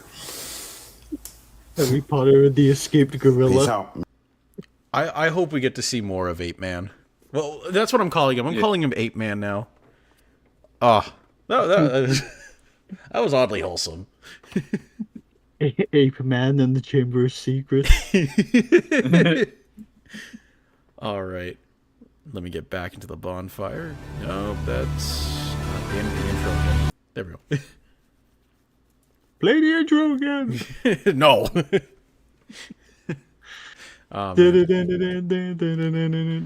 Nah. All right. So, are you boys feeling for another story or another video? Video personally, but I'll go for either. All right. I'll go for a video. Awesome. All right, video it is. I am hoping we get Top Housewife. I've seen some of her vids, and Jesus Christ, Sparky. I was foaming at the mouth of the one I submitted because I literally love the things she's cooking. DB says, "Oh wait, I just realized he looks like Mr. Hyde from that 2004 Van Helsing movie." Oh yeah. I'm gonna say bipolar Easter Bunny. All right. All right, let's see what video we get. Welcome my Top Housewife. Yes! Yes! Top Housewife. Oh baby. no! Ah, man. We need to get this one because TikTok's gonna die next month. Yeah, that's very true. True. Too true, bestie. Too true. All right. So, Top Housewife, where are you? Third one down. Yep, I just saw it. All right, so we're gonna watch the first one here. It is called. Oh, I have to do a fucking captcha. No, god damn it. There we go. Oh, that's a weird capture. I've never seen that before. Yeah, it's captcha 4. I think it's what it's called. All right. So this is called Toad in the Hole, or making Toad in the Hole for my blue-collar husband before his 11-hour shift. This literally had me foaming at the mouth because Toad in the Hole is one of my favorite foods. It's and you do not cook it the way she is cooking it. Hold up. Let me fix something over here so people can see the actual subtitles, because my little sock is covering that shit.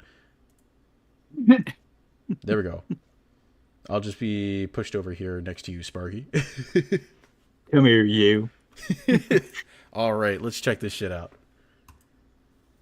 Toad in the Hole. Oh wait. For those of you who don't know, Toad in the Hole is like a batter pudding with like sausages in it. And you cook it in the oven. You bake it. You don't Do deep not fry. fry it in a frying. Yeah, that's the thing I noticed. She fries everything, and I mean every fucking thing. The corn ain't gonna save this shit. It's sweet corn in it. It's not even a Toad in the Hole. It's sausage and Sausage and pancake Batter. batter.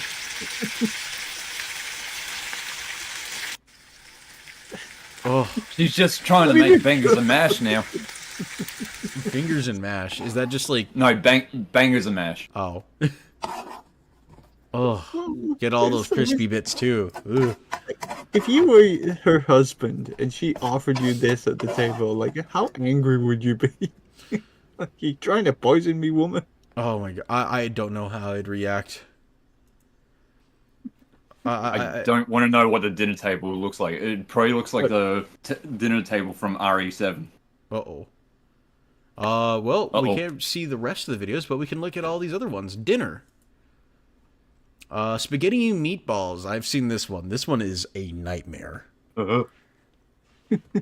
Venom Goofy says, she's using a metal fucking spoon on a non-stick surface. Yeah. I don't think there was a non-stick surface pan. Like, I don't think there was a non-stick surface pan. Look, There's so Well, I'm not much even grease sure. on it. I don't think it sticks to anything apart from walls. All right. Oh, canned meatballs with the sauce. That looks disgusting. I'm not gonna lie. You can just make that shit. Oh yeah, add the salt. It'll save it. Is that And so cinnamon? much pepper. Oh, that's pepper. Okay, I thought it was cinnamon she was putting in. Excuse me? Ramen? Ramen? What? It's like spaghetti. That is sacrilegious right there. Oh yeah, deep fry it. Yeah, that's how you do it. That's how you make spaghetti. You just deep fry it. Oh my god. I can't tell if this lady's a joke or whatnot. Well, the blue collar. Yeah, Her making a blue-collar homemade husband. spaghetti and meatballs for my blue-collar husband after 15-hour shift. No wonder he doesn't want to come home. Yeah, I've got a 15-hour shift, babe. I'll see you then. I'll have something get after takeout. work. Okay, honey, I'll have dinner ready for you. Sure. No need. I've got food at the workplace. I'll get takeout. Ugh. That makes my stomach just want to... It makes my stomach Enjoy. bubble. Shepherd's pie. Okay. Shepherd's spelt with 2 P's. Oh my god. Sheepers. Minced beef and onions. Okay. Oh, that looks like goddamn shit. Oh, ew, no. Oh no. That does not look like beef and onions. Oh, yeah, add the salt, add the salt. And the salt and the pepper. So much pepper. Okay. Okay, those are the potatoes. You meant the mashed potatoes. Oh my god. Oh, Oh, no! That's not how you No, do it! You mash them beforehand. Does she just have one pan that she uses for everything? It's like she doesn't have. Oh my god, that's too much fucking pepper. Oh my god. Yeah, she just has one pan that she uses for everything. Oh, that's not how you make shepherd's pie. no. Where's the peas? Where's Yeah, the carrots? Yeah, where's everything else? And you're supposed to make cheese, okay. Wait. What tin stuff did she use at the start? Beef. So it's okay in your standard It's not even Sparky. a shepherd's pie. It's cottage. Yeah, I was about to say like in your standard Sparky that wouldn't be shepherd's pie, but if it's like Shepherd, lamb. see here in the States we just call it shepherd's pie. If it whether it be beef or lamb. Okay, enough of that. I don't want to see shit coming out of a can. Shit can. So glad I Get showed shit you this. canned. Burger and chips. I wonder how bad this is gonna be. Oh, no. She only has one pan. Making my blue collar husband his favorite homemade burger, Five Guys style. Five Guys style. First of all, they make their own fucking beef patties at Five Guys. Second of all, Five Guys is not that great. Go to In-N-Out or a Whataburger. Onion. Oh, 1 pound, 1 pan, 1 tasty meal. someone said cooking with Kay just got easier to watch. Oh, Cope's just got easier to watch. oh my. At 1 least minute he has Cope more than videos. one pan. Oh god, no! I wouldn't eat that shit. Onions in it as well. Well, okay, onion. Well, she should have minced the onions. Oh my god. Disgusting. Gee, what on top of the fucking burger bun? Oh my god. No. Ugh. Everything is wrong. Oh, the Flying Dutchman. I actually had a Dutchman burger. I Very was good. wholeheartedly expecting lamb. Okay, burger patties yet again. Oh, yeah. So, More You onions. ruined it with onion. Fries. I've come for your pickle. Oh my god. I said no pickles on my burger. She specifically asked for no pickles. Pulls out gun. Just- she's Okay, not now even you're just getting making the a cheese massacre. on top of the burger. Oh my god. Oh, the plate's dirty already. That's not. Oh, she's using the onions as like a bun. What the fuck? Well, she tried. It just Oh, all this just, is like, nasty. erupted. Oh no, lady, stop. Oh, the salt ain't gonna help. Why are you putting too much salt? I could see a Flying Dutchman on that straight in the toilet. Oh my god. Venom Goofy just asked, would you eat any of these? Fuck no, I would not. Jesus Christ, this is Not ugly. even. I wouldn't eat any for $1 million. What's this? As soon as she put onions on it, I wouldn't eat it for the onions. Like, Chicken curry, and this one's got 1.8 million views. I wonder how she fucks up chicken curry. Oh, curry in a can? yeah, you can get that, but it doesn't look like that. That looks like cream of mushroom. Yeah. What the fuck? That doesn't look right. That doesn't. Yeah, I agree with you, Venom Goofy. This person would have a heart attack in 5 seconds. Oh my god. I had a heart attack just watching it. They should serve this at the heart attack grill. Like, hire this lady at the heart attack grill, everyone. Oh, homemade curry. I've seen chicken curry in a can, but it's already cooked when you have it in the can. That doesn't look cooked. Yeah. Okay, to be fair, chicken curry in a can does not sound great. That rice better be boiled. No.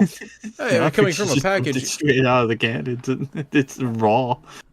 God, what's up with people that, like, when they make rice, it's like all crunchy. Like, white people watching this, Oh, why here we can't go. you make Socks rice on. right? Strap in, folks. Socks going for another tangent about rice. No, I'm gonna go on this tangent. What makes you want to say, man, I'm gonna get a bag of rice and put it in the microwave, and it'll be cooked? Well, what? Get yourself a rice cooker and boil the fucking thing. Jesus Christ! Uncle Roger's on the stream. Hi, Uncle Roger. Hi, that's not how you make rice. The top comment says, any overtime, boss? It has potential to be nice. Personally, I'd replace every single ingredient and make an actual curry, though. What did we do wrong? Why is there about 10 liters of oil in the pan? Needs more. I've seen a lot of your videos now, and it's gotta be a mistake. This hard-working man you have there. He's a keeper working all these hours. Must have a stomach of steel. God bless him. Needs more salt. I need to get rid of my husband. Aha, He's more got some salt. pure radiation and be fine. My god, I bet if you put a Geiger counter over that thing would be going off the charts. Gordon Ramsay, please rate this plate. Cuts round to her. It's Mr. Burns. Excellent. Oh my god. Is the rice even cooked, someone says? And no, to answer your question, Julianne, in the comment section of this video here, no, that rice is not cooked. What's the one reply? Let's see. I bet it's gonna be a straight no. It's just gonna be no. No. God damn. Well, it's taking forever to load, so I'm just gonna continue moving. Yeah, blame him. Blame Such him. love you put into your cooking. He's a super lucky guy. Oh, thank you. She responded. 10 out of 10. Oh, thank you. Someone says someone's been watching a bit of Kay's cooking. Oh my god. Hi people, welcome back to another cooking video. Hi Pippa, how you doing? I'm gonna be making my homemade curry for my son. I like that comment. He actually only works 8 hours but gets food on the way. Yeah. Oh He probably ducks into that McDonald's or KFC to get an actual feed. my god. Imagine that's where he works like for 10 hours a day is McDonald's. He's like, I'm getting Get better all the food buffalo here. chicken sandwich I can eat. I only worked at this job so I can eat actual good food instead of my wife's cooking. Dude, someone should submit this to Gordon Ramsay. Someone did mention that. I'm gonna look at like 2 more Finally, videos. some good fucking food. I'm gonna look at 2 more videos on here, and that's under the requests. Because I wonder what these people had told her to make. Starting with the 5th one. Beef Wellington. Beef Wellington, please, Aunt Jackie. Gordon just doesn't do it for me. Look how dirty the pan is before. Oh. Minced garlic. Oh, it's garlic. Wait, you don't like garlic too, Sparky? No, garlic's okay, but I don't feel like that's how you cook beef Wellington. no, beef Wellington's one of the hardest things to bake on the planet. Yeah, just slap the pastry on there. Jeez. Oh, it's all wet. It's gonna fucking leak immediately. That's gonna be like a dirty ass diaper. Oh. You're supposed to butter blow. Oh my god. Idaho Instant mashed instant potatoes. mash. Oh, it's already leaking. Ugh. Pastry doesn't look. Okay. The potatoes don't look bad, but that's instant potatoes, so... Wait a minute. Let's see See what that happens here. cross-section? Oh. Oh, that's... Ooh, too flaky. Ooh. Looks like... It kind of looks like a 12-hour chocolate shift, strudel or whatnot. 12-hour shift. He did not want to come home. Oh my god. She Fish must be from finger the UK. sandwich. Uh-oh. How the fuck do you fuck up a fish finger sandwich? Isn't You that just cook- like mashed potatoes in like... Okay, butter, bread, okay. Salt, Don't you forget this. bread, butter, Butter dog. Dog with the butter on it. Don't forget the salt. His kidneys are wasting. Jesus. Fish finger pie. I can't wait. Or a fish finger more sandwich. salt. Oh, you're not gonna toast the... The thing with fish fingers is you can just throw them in the oven for like 20 minutes and they'll do everything themselves. You don't need to like fuck around with this. Just throw them on a sandwich. Yeah, exactly. We got one This was victim the here. simplest thing and you fucked it up. Oh my gosh. Yeah. Oh. You added Yo, can I ketchup. get some fish finger sandwich with my ketchup? There we go. Oh, there's the cross section. Let's see it. Well, one To more. get the cross section, she blew the ass out of it. A sunny Oh, roast. so- Oh, no. oh yeah, she is from the UK. That's a co-op chicken. That's Oh, my store. Oh, Lord. A Sunday roast with all the trimmings, please, Aunt Jackie. I hope I later find out that she like lives within my. She got that she got that chicken from me. Yeah, imagine she goes into actually your lives in store. That's not how. That's not how you cook that chicken. That is not how you cook it. And you're Yeah, putting the all that inside pepper on of there. that- Yeah, look at all the raw inside. Oh my god, ma'am, you're supposed to Oh, rub she the is gonna pepper cook. and salt before you cook it. She is. Please tell me you put it in the oven. Oh my god. Imagine she's just gonna cook it right there. Okay, thank god she's putting it in the oven, everyone. Alright, peas in a can. Frozen veg. Why didn't you get frozen peas? There's already peas in that frozen veg. That's Okay, fucking beef gravy. bouillon. Or powder bouillon. I guess it's bouillon, right? Yorkshire pudding. Oh, so all the juices from the raw chicken is in those potatoes. Oh no. That's salmonella. That's raw. It's fucking raw! Oh my god. Okay, she's making gravy. I don't think that's the Gravy proper way to stock. make gravy. Out of the raw salmonella that came out of the chicken. Oh man. Blue color, fucking. Jesus. Goofy says Blue Grandpa's skin. ashes. Yeah, literally. Oh man, I wonder why Grandpa died. Blue color, I think it's blue lights after that chicken. Oh my god. Well, wasn't that something, folks? Alright. Before we get right back into our next section, or our next story, I'm going to grab a water and, Yeah. So I'll be right back, and So You don't have gamer subs like I do. I forgot to bring the rest of my drinks here, so that's kind of on me. So I'll be right back. intermission time. Yes, intermission. If anyone is still watching, this is a reminder to hydrate. Stay hydrated, folks. Be right back.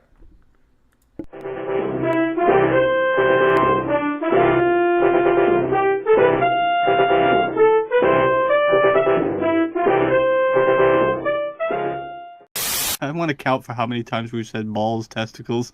Esty, if you're watching this later on, could you possibly do a counter of how many times we said balls throughout this whole segment?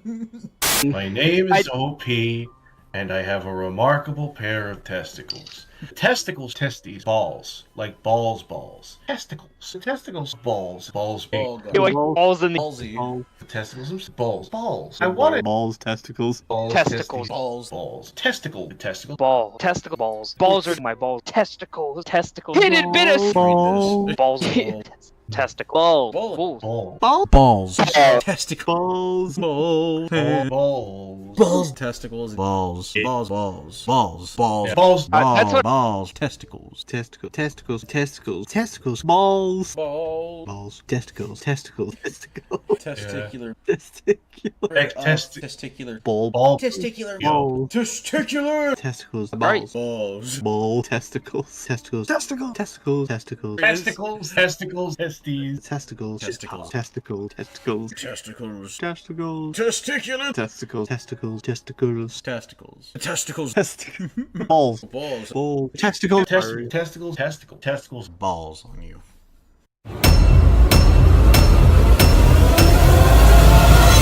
Randy, you're breaking my balls here.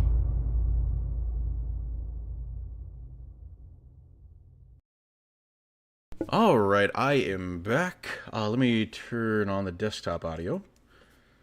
Let me put on my headphones too. All right, Sparky, and Yeah, I'm here. all right, SD. Yeah, I'm back here. Yeet. I'm here. I've been here, and I will continue to be here. Jesus Christ. I don't know if you've seen Green Room, but Kuko's says he's gonna sit this one out. He's just got back of a 16-hour shift. Oh yeah, I just saw it. I know I'm God. typing it in the chat right now, but if I forget to send this, and Kuko, if you're watching this, it's all good, man.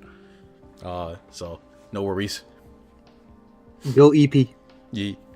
To those that are new to the Wheel of Despair, we usually have Kuko on as well, but he won't be on tonight because he just got done with a 16-hour shift, and hey, that's totally understandable. Get some rest, man. Go EP. Rest is the best thing. It is time for the slap.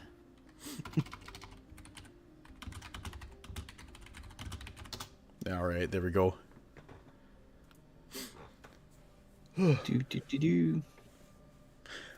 Goofy says there's a dump behind us. Yes, it is. This is where we're finding all the scrapped stories that we found in our previous streams, Goofy. So, I mean, that's why it's called picking up the scraps. It's where Sock found me. Well, it's actually where everyone found me. I was in a junkyard and such. I Yeah, just why do you think collected Suck them. has a mechanical hand on him Yeah, exactly. and a piece of shrapnel on his head? Unlike the actual Venom snake, I got the shrapnel because of the junkyard here. I just randomly appear in people's cupboards. It's just a weird thing that happens. Oh my gosh. All right. I'm gonna put my bet this time on the Phineas and Ferb Lost episode, or any of the Lost episode creepypastas we have on here. I'm going to put it on Decay. All right. I was thinking Decay as well, but I also want Jesus and Hitler. Oh yeah, the Jesus and Hitler romance. Oh yeah. Oh, that one's gonna be an Just interesting because it one. sounds funny.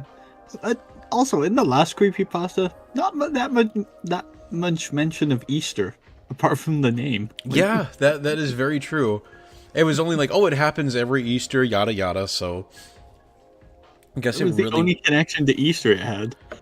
like resurrection or whatnot, but it's not really a resurrection because like reincarnation is not really a resurrection. But that's a philosophical and ideological issue to talk about for another time.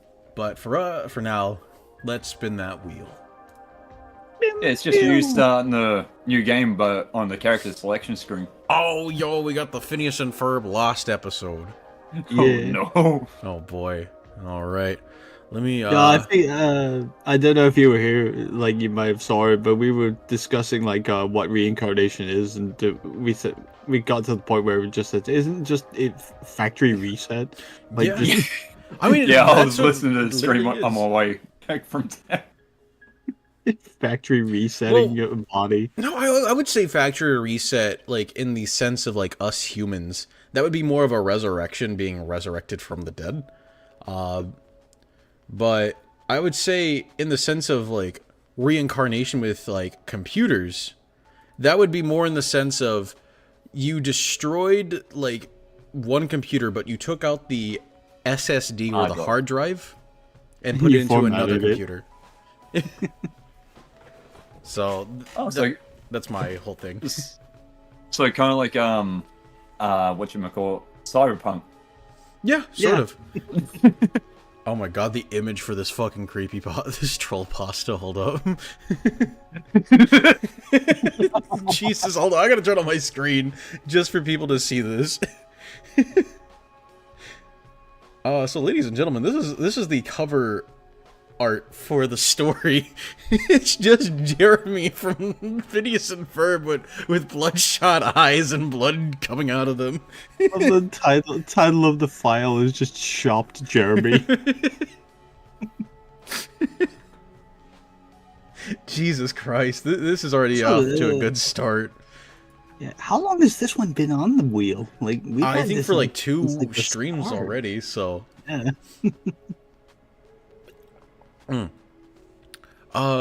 SD, would you like to take the reins of this story? Sure. Let me get comfortable here. All right, and I'll take a quick swig of my monster. Nice. I've got some Powerade with me. Game of Thrones. I can't remember what flavor. Is it anime thighs, Sparky? Oh no, this is Arctic Cooler. Is it guacamole Game I of had Thrones? anime funnily enough, I had anime files for I took to work today. That sounds so drinking- weird out of context. I Yeah, took I'm anime drinking thighs thighs to at work work. today. Oh my god. Wink, wink. Oh Lord have mercy.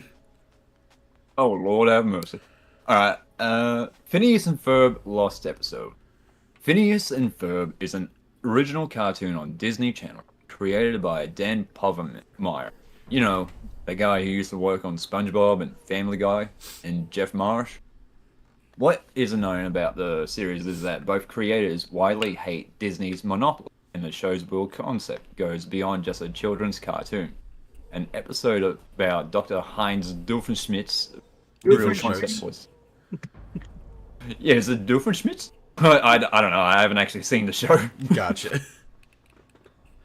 Real concept was produced secretly by a good part of the staff who ran the risk of being fired without thinking twice. Even the original voice actor. The episode leaked of where they... Really, the platypus? Hey, the platypus! The platypus. Jeez. The episode leaked of where they kept it by an anonymous who uploaded on a little trendy cartoon forum.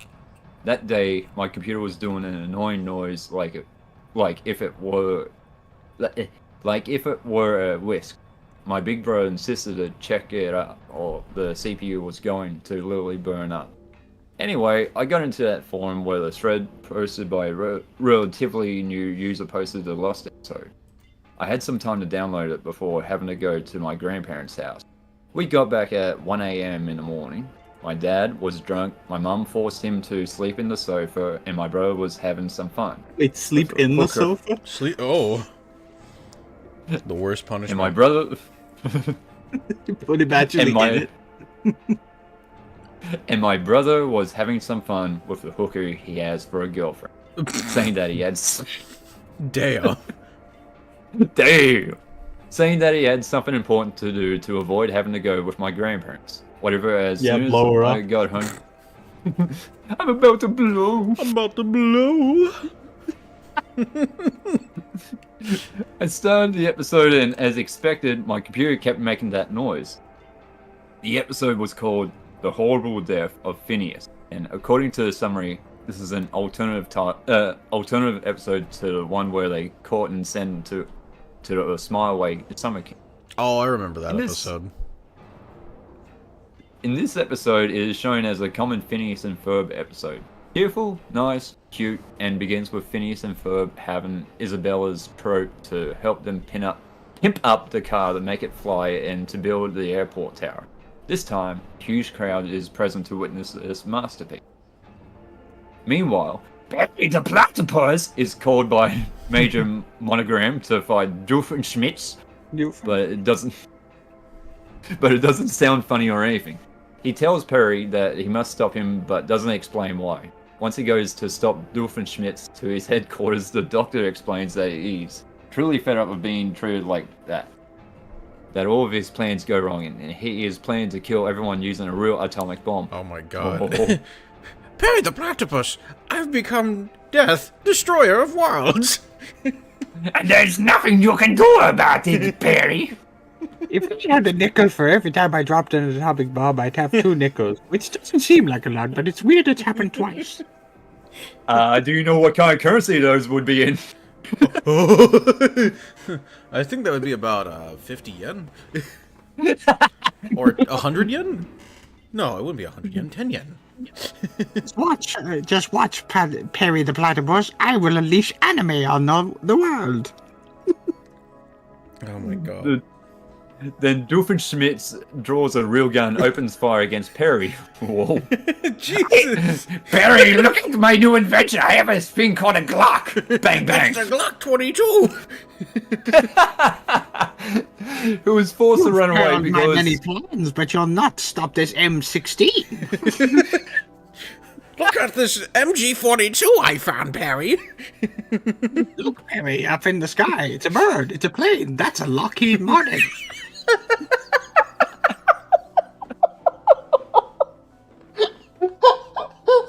The Lockheed Martin one fucking you just see fucking Doofenshmirtz pilot a fucking Lockheed just to kill Perry. Oh, that didn't kill Perry. Let me get this 500 kilogram nuke. Oh no! I'm calling this 500 kilogram stratagem. I'm gonna blow his ass.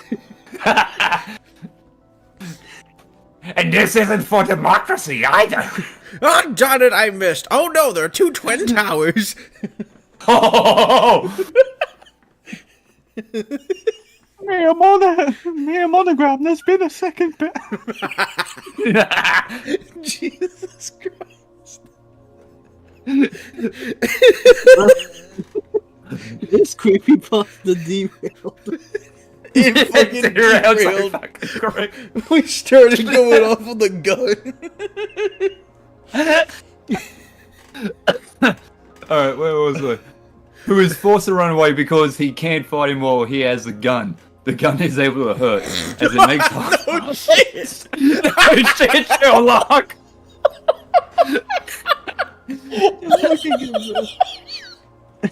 I'm just looking at Venom Goofy's names for the inventions. The Animator 9000, the 911 Nator.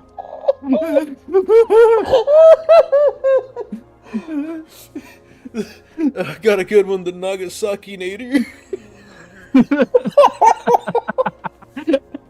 You know what, Sock? I'm kind of glad the Kuko didn't. Oh my god! Oh no! Oh Jesus Christ! Kuko, if you're watching this back later, we're so sorry. We We're apologize. sorry. Oh. Oh God, my size. All right, let me take a swig. All right, continue. Funniest, creepiest. Alright. As it makes holes in the layers, walls, and ceiling, his escape follows with a totally complete, demented, and cruel, red-eyed Doofenshmirtz who had an angry expression, which was rather terrifying and scary. He had gone mad. Nah, man, he on that fin. Suck, you want to take the next Sure. He chased Perry during a short but sadistic sequence. No, not sequence, because there's missing an N. It's sequence. Oh no, A it's sadistic Sonic.exe. sequence. And Perry is almost killed, but luckily manages to dodge the shots. When they get to Phineas's backyard, Candace drags out Linda to see Phineas and Ferb's invention, as in every episode, and then Phineas walks towards his mama to show her the flying car. But in that exact moment, Doofenshmirtz opens fire and Perry dodges the bullet, and a slow motion sequence is shown how he accidentally shoots Phineas. And when it hits him, everything turns black and white, and Hide and Seek by Imogen Heap plays. Phineas is... Ooh, what you say?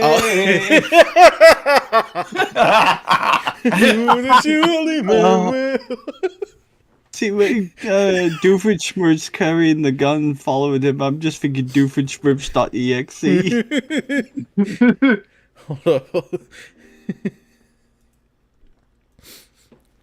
Hold on, I gotta play one song though before we no. continue.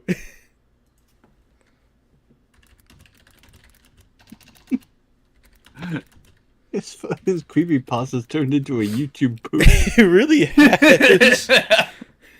Alright, I found it.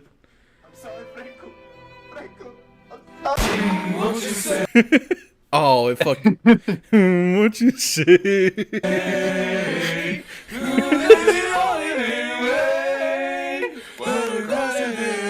Alright, where was I at? I was like people singing before you- Facebook goal. Oh yeah. Before you keep going, Venom Goofy says, Mom! Phineas got shot by a gun!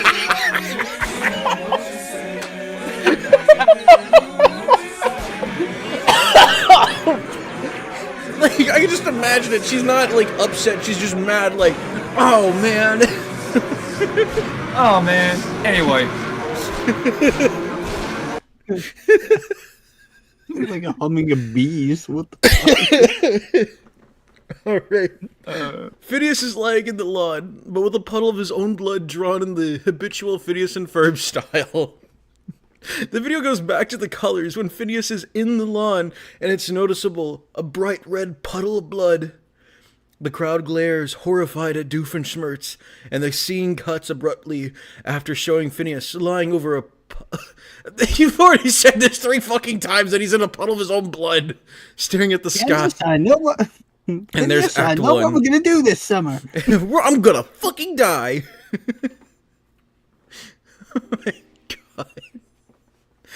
god. Act 1 ends there. Act 2 starts with a funeral, and now everything seems extremely depressing.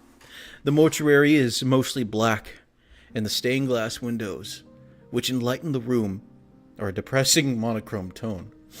Candace, Linda, Lawrence, and Ferb look very forlorn. The explorer troop laments as well, and the camera focuses during 2 insufferable minutes on Isabel crying inconsolably. It sounded real, as if the voice actress was actually crying to make this scene.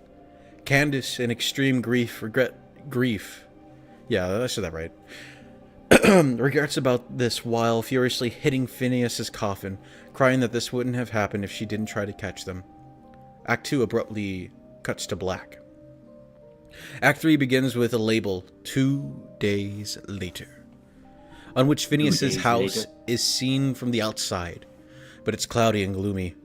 Candace is in her room, extremely stressed, with a rigid smile and hanging a rope in the ceiling while humming the Beatles song Yellow Submarine. What? Why that fucking They song? all live in a yellow submarine. The yellow submarine. The yellow submarine. Jesus Christ. That's the most inappropriate Beatles song I can think of. Like, It'd be more appropriate with our jokes earlier if you started playing Here Comes the Sun. here comes the sun. Oh look, a second sun. Wait, what?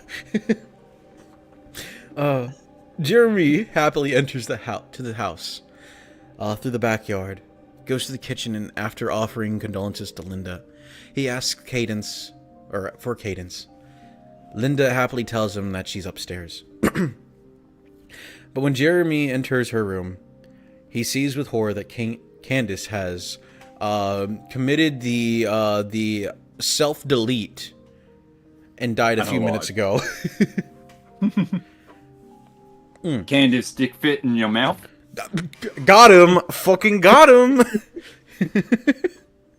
Jeremy takes down the corpse and passionately... what? Hold up! What? What are we doing this summer? Jeremy takes down the corpse and passionately kisses it. Hey, Herb, we're gonna resurrect the dead. What the fuck? Oh my god. But then Linda enters to see if everything is alright, and after seeing this, screams, "Jeremy, how could you?" Thinking that Jeremy choked her to death. Oh my god.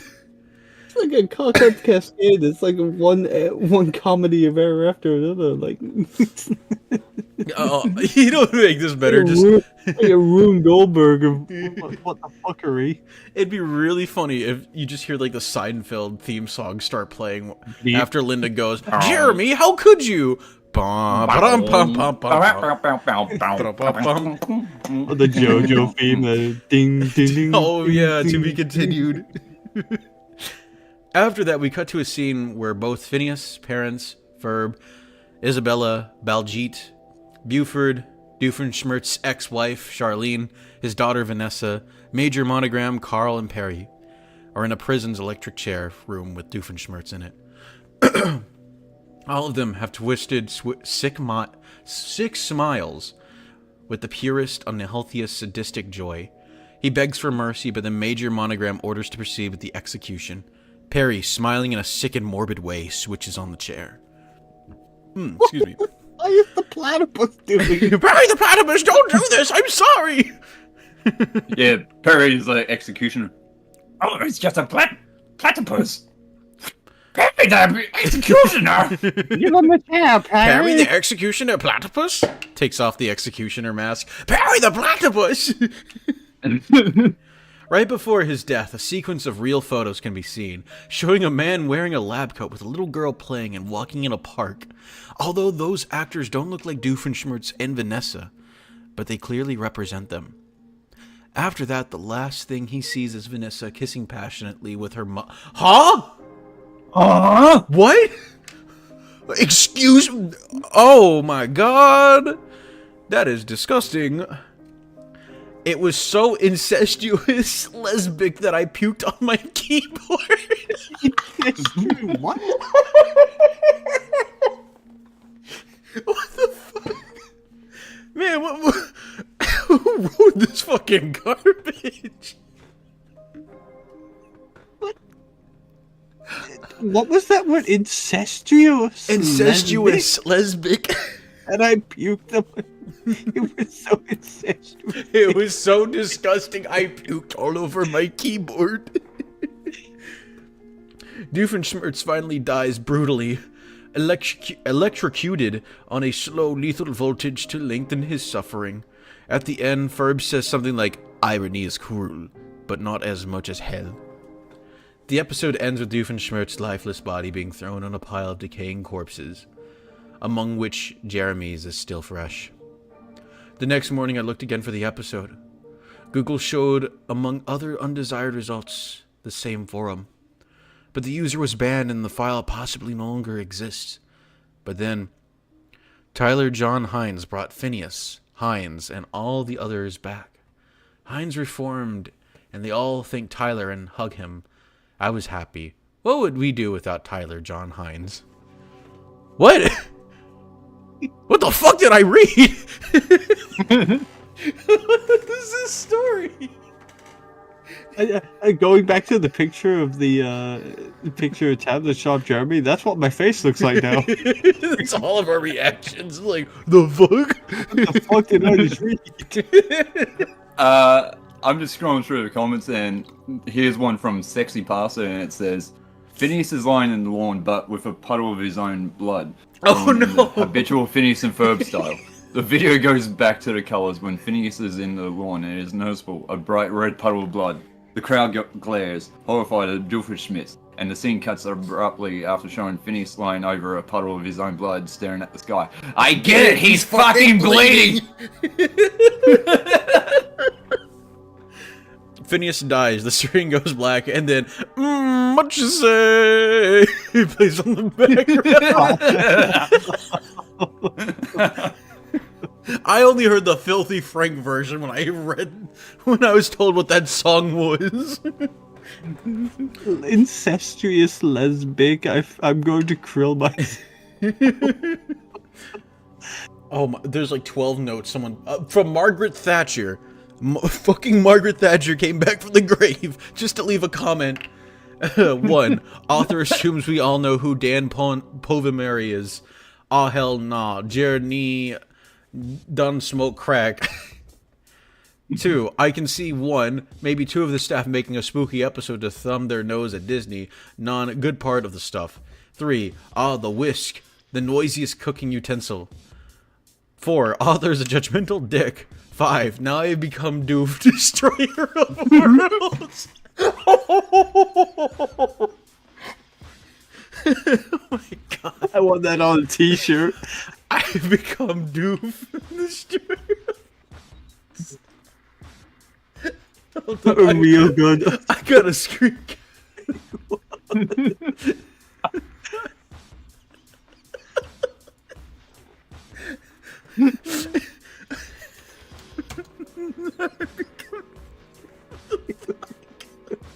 No, wait, don't you have that? Jesus Christ. 6. A real gun as opposed to a fake one. 7. Random licensed music. 8. Stained glass isn't monochrome. 9. Jeremy's fucking weird. 10. The electric chair has been used since 1966. 11. I don't think you'd get the death penalty for murdering one person and attempting to murder the other.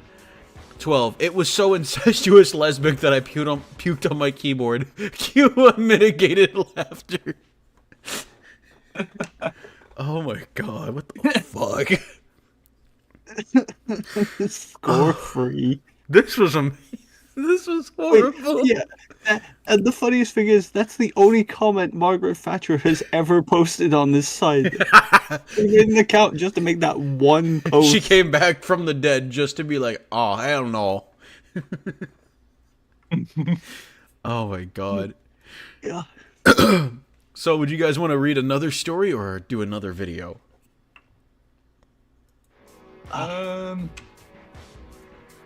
It's up to I you, think, so. Huh? Up to you, so. I vote for video, but that was kind of a short one, so probably another creepypasta would be. Alright, we can do another Mind creepy. you, yeah. Mind you, about 90% of that was just laughing like fucking hysterical. Exactly. Alright, well. Goofy says crack, let's do crack. I don't think we should do that. This is already our crack here. Jesus. Alright. Now I become Doof, destroyer of worlds. Oh my god. Alright, I'm gonna put my my money on the American Dad Lost episode. I'll give it to everything like that, Jesus. Hope is lost. Oh. Oh yeah. Nice, okay. Well, get ready for another, This one's a bit of a long one. oh, shit. How long is it? Lost. Really hard to say. It's not too long. All right. I love the Iron Maiden SpongeBob on it. My gosh. It's weird that I recognized Eddie from Iron Maiden before I recognized it was SpongeBob. That's weird. Oh my god. And the capture for the photo is 1, 2, SpongeBob's coming for you. And just for reference, folks, let me turn on my screen really quickly. Oh, nope, that's not it. All right, there we go. This is this image we're talking about right here. That is definitely terrifying. I'm literally pissing myself right now, out of fear. You could never make Eddie scary. Like people see Eddie from Iron Maiden and just think, "Ew, that's hardcore." Oh my gosh. All right, I read last time, so Sparky, would you like to go? Hello, my name is Nicholas. Now, today I'm going to tell you the story of what seems like a typical day in my normal intern. But there's nothing normal about today. Well, this is a story all about how... Oh no. How my life got turned upside down. I forget how the rest of it goes now. It was my first day as an intern at Nickelodeon Studios. They picked me up after receiving my associate's degree of ITT Tech. It was a stupid school, and it taught me what I needed for this chance. Running donuts and making coffee sucked. I can tell that much, but it had its perks. Me being on the road to an editor. I sometimes receive... Oh, that explains why Nickelodeon went downhill. I sometimes receive an opportunity to see episodes that were officially released. Today I got invited to the editing studio, but you see, it was odd. There was no one in there. It was a prank, bro. Normally this would cost me my internship, but oh god, I couldn't resist the urge. It was overwhelming, encompassing. Oh dear god, that feeling. As soon as I walked in, the door slammed behind me. I figured this was one of those somewhat cruel pranks the editors sometimes pulled on the new guys. So when the door locked, I figured it was some kind of punishment, and my heart slowly sank. Knowing the Nickelodeon flipping all the controversy that came out about Nick Jr. and stuff like that. I thought it was... Wait, what with Nick Jr.? I thought it was just with Dan Schneider. Was it no, what was the one that... Was it Disney... The things with like iCarly and stuff like that. Yeah, that was with Dan Schneider. That's not Nick Jr. Yeah, given how that was, and... Who knows what went on behind the scenes. They probably already knew I was here, panicking. I ran to the door with all of my force, slamming into it with all my might. Now, not to boast, but I'm not the weakest guy. I've been working out for the past 3 years, but dear lord, there was something on the other side of that door. Some force stronger than the strongest man, making sure I couldn't leave until I did what I was sent in to do. Now in my panic, I hadn't noticed the netbook, the chair, and the small tablet it was sitting on. Small table it was sitting on. In the desk tray there was a blank CD. Usually these were editing discs, completely cherry episodes, just barely leaving productions. It didn't have any markings or even a name, but something beckoned me. Something pushed me to the chair to force me to sit. As I slowly pushed my chair back, my heart rate slowly increased. You could almost hear it in my chest. Bump, bump, bump. I slowly pushed the DVD tray shut. Without any prompt or confirmation, it just started. Something seemed odd straight away. Normally it would open with VLC, or Windows Media Player. However, this was odd. It just opened with no video player. It seemed the computer itself was just a video player. Oh my god. Call it VHS, you dumbass. Yeah, you put a CD in a fucking machine. It's a fucking CD player, Wait, a blank CD? You mean a blank DVD? CD's used for like audio. Fucking dumbass. But but it couldn't be. It seemed like any normal netbook the interns or staff carried. Or was it? As the title card flashed, I could immediately see my first assumption was wrong. It wasn't a cherry or slightly edited build. They never had title cards. This was either finished or just ready to leave production. The title card seemed odd that it had never seen anything like it. Instead of the usual fun font that usually popped up and seemed colourful, of course to appeal more to children, it seemed more gothic. Something you would see in a horror film. Maybe it was a Halloween episode. Mm.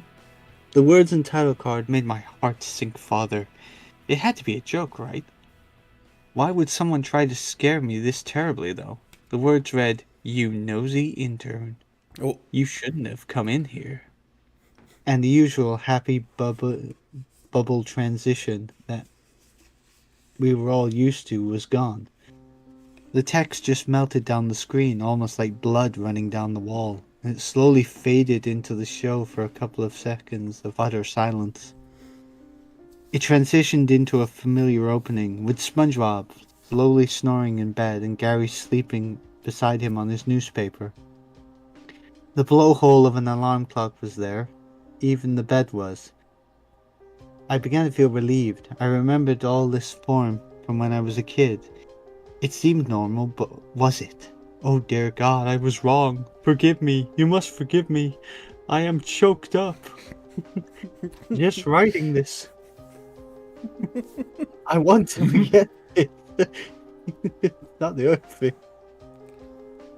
What makes something compel me to share my story? No, stop me, please. I was expecting the blowhole to go off and SpongeBob to start his typical routine. Oh, how badly that thing annoyed me as a kid, but it didn't come. There must have been at least 3+ minutes of just SpongeBob snoring, and then something finally happened. It started to slowly pan in on his face. Oh, so slowly, waiting in anticipation, just dying for something to finally happen. I would later greatly regret this decision. Oh, what I would give if it had just ended right there and then. Turn it off, you idiot! Jesus. As it finally reached deep into his face, you could clearly see his expression. It was one of horror, malice. One someone with a terrible nightmare would have. I thought you said he was snoring peacefully. His eyes almost seemed to have been stitched shut. It then had an intrusion. Not the usual fade to black or the joyful bubbles, but something altogether much more sinister. Oh, is this like turning into Sonic.exe? SpongeBob.exe. Yes. I'm ready. I'm ready. I'm ready. But it just cuts to like a slowed down demonic version of SpongeBob going, "I'm ready." Yeah, it's just SpongeBob. He's just starting to go like, I'm ready. I'm ready. "I'm ready. I'm ready." And it just cuts to that So picture of spooky. Squidward with a really ugly looking face. He was an ugly Whole- barnacle, and everyone died. And it just cuts to realistic bodies. Who are you people? Look at it! Look at it. I think it was more sinister. It was a fiery transition. So SpongeBob goes to hell. Welcome to hell. He meets Charlie from Yeah. Has Been Hotel. Almost like the previous screen had been burned up. By all appearances, it was now in SpongeBob's mind. In his dreams, his nightmares.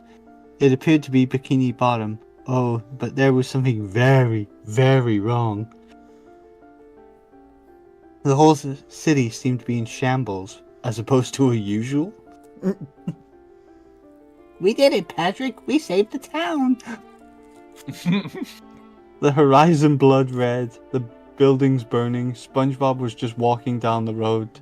It seemed like the typical path he would take to get to the Krusty Krab. People around him, dear God, I still remember it. The blood-curdling screams. At this moment, I realized that there was something very wrong. How many times has he said there's something wrong? Oh my god. This had no appeal to children. Hell, most adults would find this a bit morbid at this point. The screams, oh the screams. It was one of something of great pain being tortured or slowly dying. A blood-curdling Literally, it's just A and then a bunch of repeating G's. Like, imagine like, what is it? Stephen Hawking going, Moonbase Salva. blood-curdling scream. I'm SpongeBob! It's not gay if it's on the moon. We did it, Patrick. We saved Bikini Bottom. It's just a... Jesus Christ. At this point, I couldn't see where it was coming from, just SpongeBob walking slowly, silently, and the screaming slowly continued, getting louder and louder. Oh God, I just wanted to claw my eyes out when he turned the corner. I saw the source of the screams. It was a terrifying, horrid, inhuman. It was Patrick hammered to a stake. Jesus Christ. Oh my god. Remember, folks, Patrick died for yours. He was the star. But also his stomach, oh God, it had been torn open, his entrails slowly leaking out. The look on his face, Jesus. seeing SpongeBob, he seemed relieved for a moment, almost as if his salvation had come.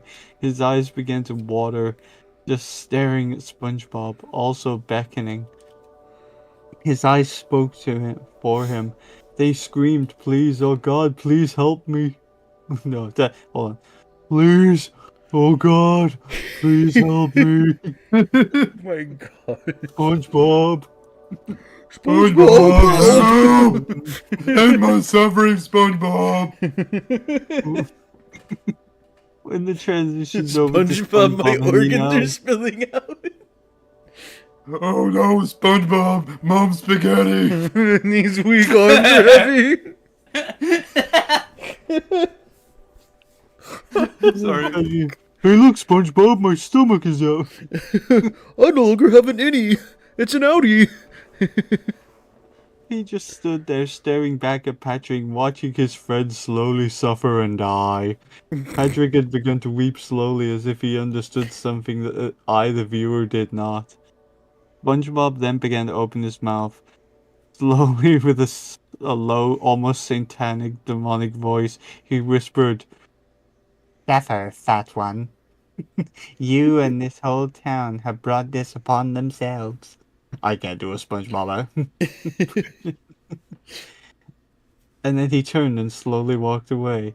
At this moment, I screamed out in horror, almost prayed that someone would hear me. Someone would walk in. It would cost me my internship or anything to end this. Now, you may find yourself thinking, why don't you just stand up and once more attempt to escape?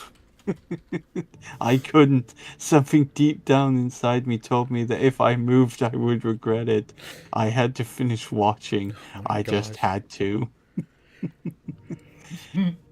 SpongeBob then continued down the road, slowly approaching the Krusty Krab. In the background, you could hear more screams. Some were horrible, blood-curdling ones. You could tell they came from one in great agony, and there had been one new sound thrown in, a horrible twisted laugh. I'm just picturing SpongeBob's laugh. One with great malice. Almost as if someone had been hurting an animal and thoroughly enjoying himself all too much. You could hear them very distinctively fading away in the background, as if they were chasing something in the other direction. You could hear them. Oh, even faded. They were still heart-stopping. Oh my God, it is the SpongeBob. I was just gonna say, did you want me to try and do the SpongeBob? Yeah, you try it. Go for it, SD. Alright. Yeah. I hope someone outside your house heard Oh my that. god! Imagine someone was like at the door and they just heard that. They're like, "What the fuck is this guy's problem?" Don't come in. I'm having my session. Oh my god! Yes, 911. Yeah, there's some crazy guy in the house. He's like making these weird noises. Oh my god!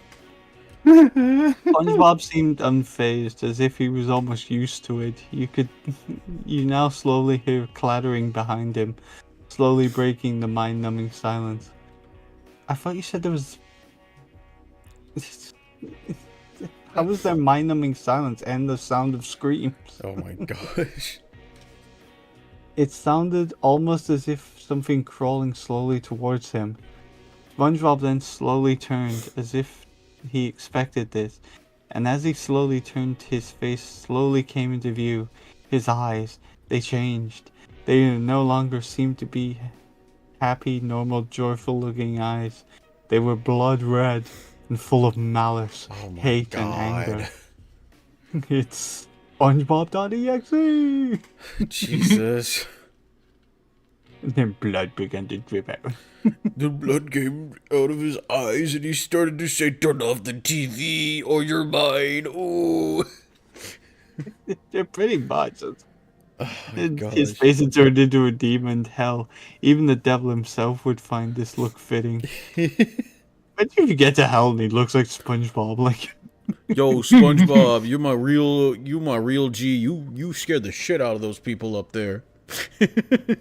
I myself now slowly began to weep to no end at the horror in sight. His eyes now fixed on something. It slowly transitioned. It was Patrick. Dear God. Oh my God, forgive me. No human should be forced to see that. His entire lower body was now missing, with his intestines slowly trailing behind him. The trail of blood behind him.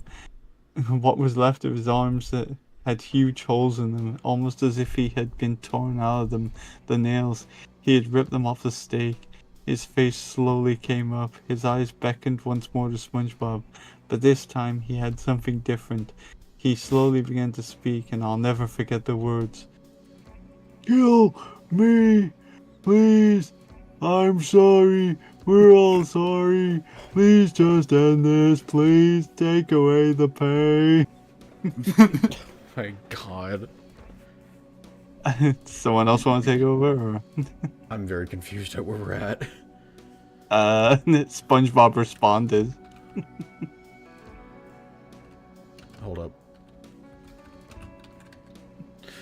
Is it SpongeBob responded with a hellish tone? Yeah. Yep. Alright. SpongeBob responded with a hellish tone, even worse than before. You... I can't do a SpongeBob voice. Nobody can do Wait. SpongeBob. You ask for forgiveness from me? Do you take me as your god? You will receive no divine forgiveness from me. You see, it's my job to make you suffer. Burn, fat one! And with the flick of a wrist... Look at the flick of the wrist! You boys get blood all over me first dollar. Oh my God.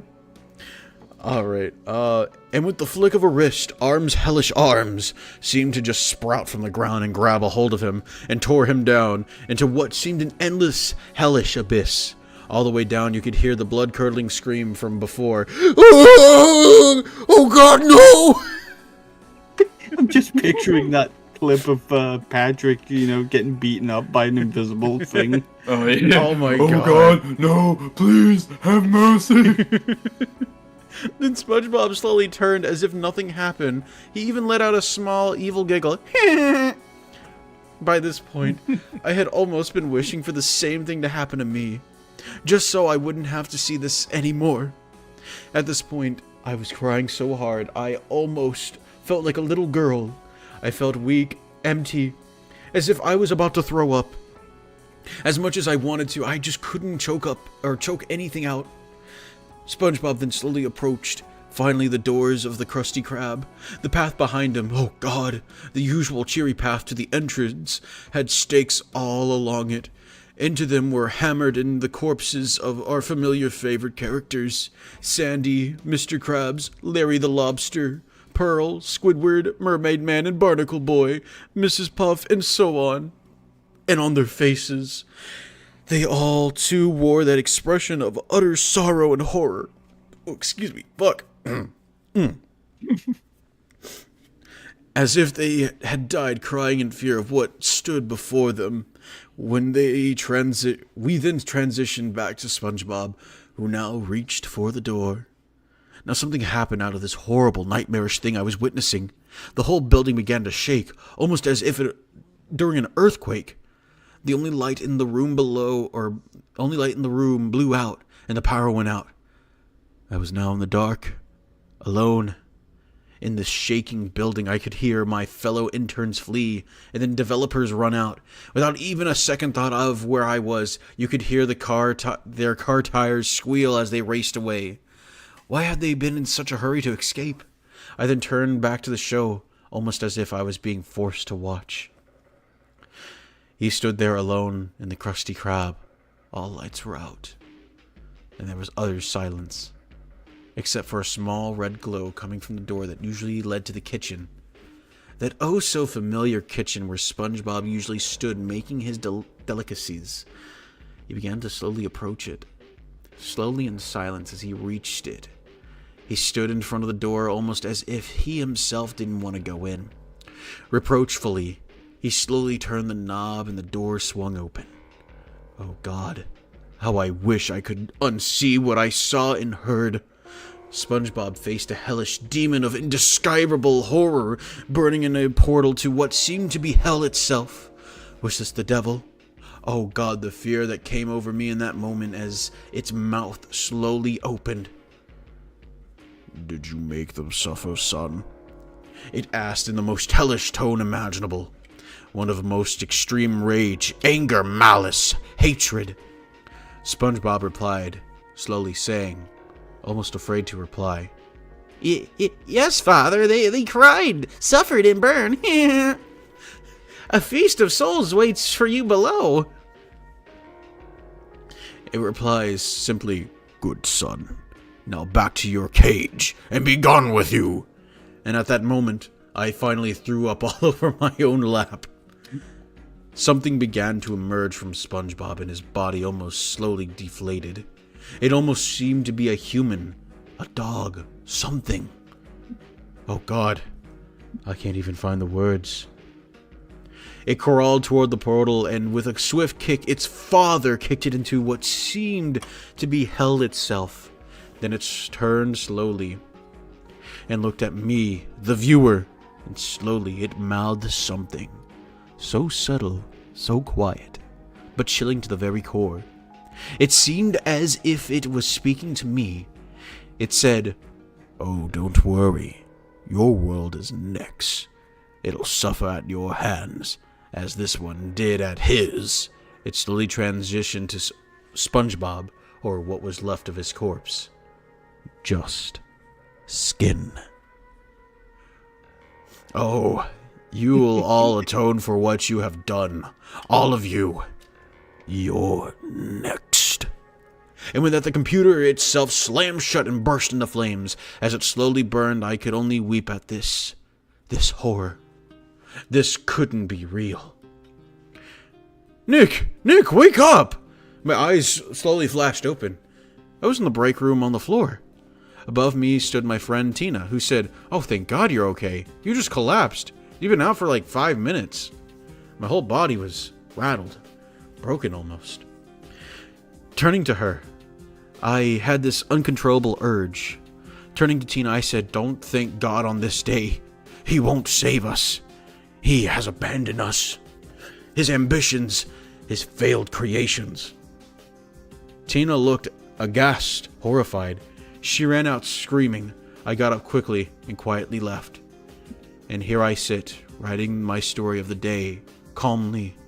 Maybe now I accept my place. And oh, I have work to do. Isn't that right, Tina? Slowly turning to her disembodied what the fuck? You're Dismembered next. body. What? I end with this. I am coming. I have chosen Slayer for this. I am his chosen Slayer for this world, a messenger of hell itself. And oh, I am coming for you, each and every one of you, and you'll never stop me. Don't try to run or hide. I will find you. The end. Okay. That last bit there, it kind of reminds me of something from Meet Kenyon, how, like, the characters talk normally and then all of a sudden they have, like, that slow, gravelly, like, tone in their voice when they get serious. Yeah.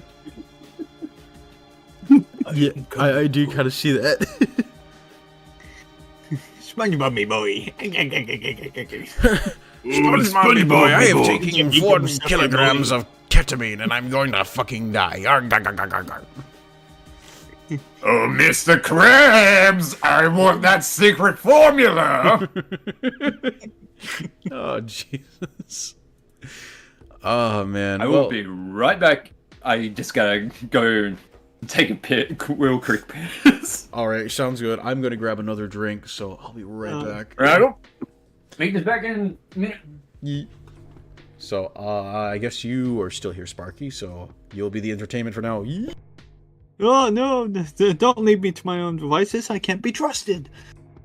I will burn things. Well, that was an interesting take on a SpongeBob. And to tell you the truth, I did. From the title, you don't think it's going to be a SpongeBob one. Thoughts on the story? It's your basic creepypasta. Like, let's take something stupid and try and make it scary. How many SpongeBob memes did we fit in then?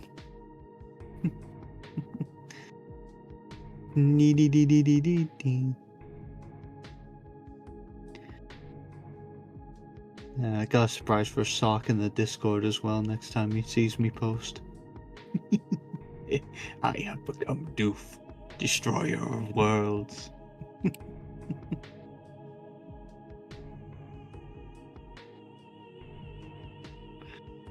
Oh no, that much. Alright, I'm back. It's probably gonna get a little. It's probably gonna get a little noisy in here because I turned on the AC unit. It just got really hot, so. Oh, I see how it is. You got all hot and flustered after reading. Yes, I am bricked up after that last one. Yeah. Where here in Scotland it's raining. Gosh, it's fucking raining. Of course, it's pissing down here. I think that's how you say it, right? Yeah. Alright, let me... So that was SpongeBob.exe. Indeed it was. So I guess it's time for another video to watch. Venom Sock is frothing. Yes, I am. Alright. So, what video do you guys want to see next? Or do you want to bet on we'll get? I'm gonna bet on Robotnik buys Broadway. Alright. Or Boardwalk, or whatever it's called. Ugly ladies have to pay. Alright. Just 'cause it cracked me up. I'm wanting to get the Metal Slug video. So, here we go. Metal Slug, I bet you. Fame goes to Einstein's head. Yeah, indeed. I think this one was sent in by Goodly like 3 streams ago. We never got to it, but if you're watching this, Goodly, we finally got to the video that you sent in before. Alright. Let me go ahead and pause the music here. I think this one's a short one too, so... Alright. Go into the recording studio.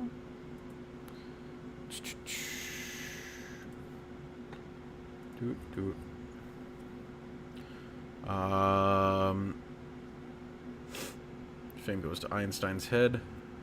Einstein's... Yep. Alright, you guys are able to see my screen, right? Yep. Nice. Welcome back, Rob. I see you were in the chat. we're about to watch another video, so yeah. All right. Here we go. As Einstein's fame grew, so did his confidence, and his shy demeanor changed to one of arrogance. You could try merging Newton's equations with your own. Oh, yeah, good idea, yeah. I could just shit all over the blackboard. Riding high, Einstein began Whoa! Okay! Whoa! Whoa! What the? Yeah, I can see why Goodley liked this one. Whoa! Yo! You do screen these before you watch read them, right? I screamed the first 10 seconds. That's probably a horrible thing to say. What the fuck? Yeah, she was covered. Oh my god. Here's the thing. I screened one of the videos I submitted in before this whole thing, and luckily I did because one of the YouTube poops that I submitted.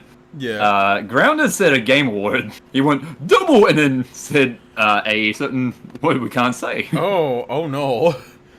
Well. And I'm like, yeah, nah, that ain't going in. Jesus. I did not expect that to happen. Sorry, ladies and gentlemen, that is a bit of a goof on my end. God. Yeah, Einstein really did let fame go to his head. Damn, Einstein really popped off during the last few bits of his life. Hold on. What's up with that woman's head? What the? Yeah. What the Look at that. fuck? It's also like a 60s style, too. That's not, Oh. I think it's it's the shadow of Einstein's arm over her face. That's why. Yeah. oh my god. I was like, nah, that can't be real. It looks Photoshop. Rob says in the chat, hey yo, Einstein horny. Horny old man. He was just showing her the theory of relativity. Yeah. He showed her his E equals MC square. And how the vacuum of space orbits the moon, orbiting quite a bit. Relativity. I have discovered that if you draw a zero and then put another zero on top, you'll get a number 8. Wow. Wow. Wow. Einstein's reputation was plummeting, so in a desperate attempt to maintain his status, he started sabotaging up-and-coming scientists. And I was wondering whether this affects the moon's gravity. No, the moon is not real. Really? No, it's just a funny-shaped cloud. Is it? Oh, you have so much to learn. Einstein was eventually booed off campus after people teaching watch a this fake video lecture on thinking edible like, black see, holes. Einstein said His it was cloud arrogance too. remained. Suck my dick. Suck my Suck my dick. Oh my Yeah, god. suck my dick. Jeez Louise. Lord have mercy. That was... I did not expect that to happen. I apologize, ladies and gentlemen. Oh, hey, a Russian Badger video in the bottom left. Right. Oh yeah, the Fallout New New Vegas. Vegas. Yeah. I would give anything for him to release the full stream he did of Fallout New Vegas. It's hilarious. Rob says, Jesus, my neighbor walked in on me watching this to see how the bike is running. Rob, why are you watching this in public? Oh my gosh. Got the loudspeakers on and all that. Yeah, he does. If I'm correct, Rob, do you have your Bluetooth speakers on in your garage while watching this?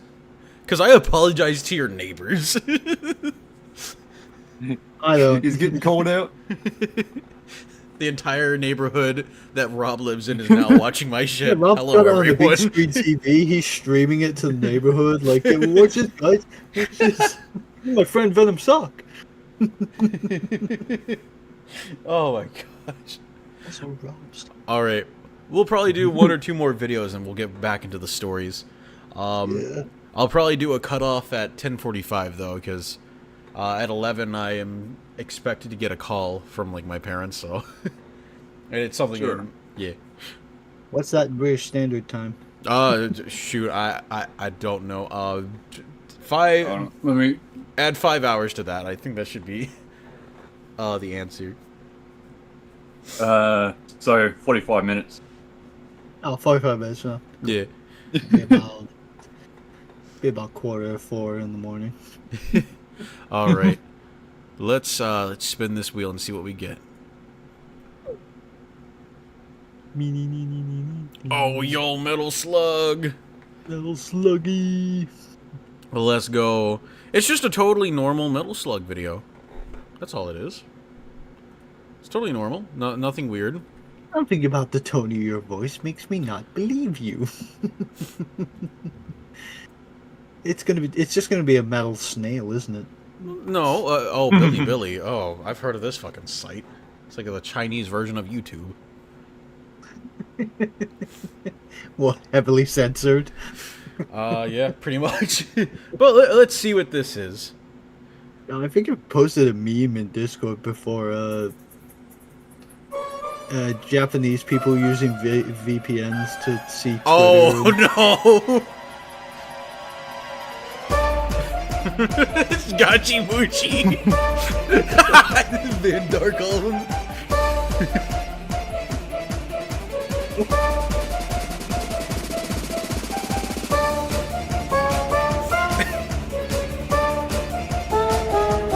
I lie, this is really well animated.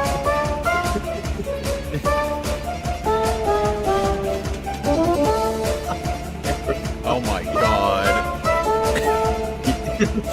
Jesus Christ, these are all just...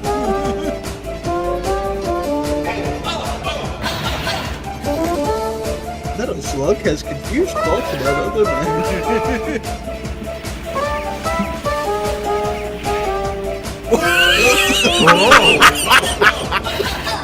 What the fuck? Hey Rob, you still watching this in public? Are your neighbors watching this too, Rob? I hope they like Gachi Muchi.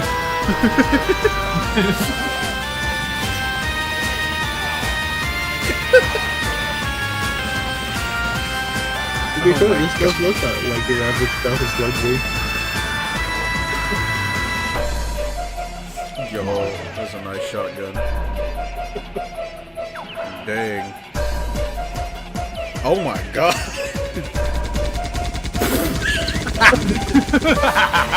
That's not him shooting. Oh my god, we got such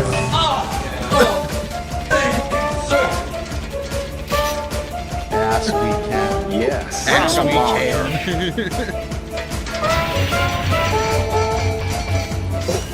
Oh my god.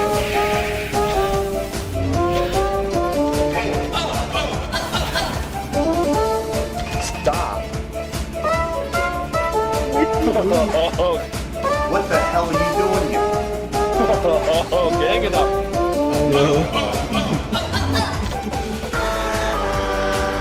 Oh my god.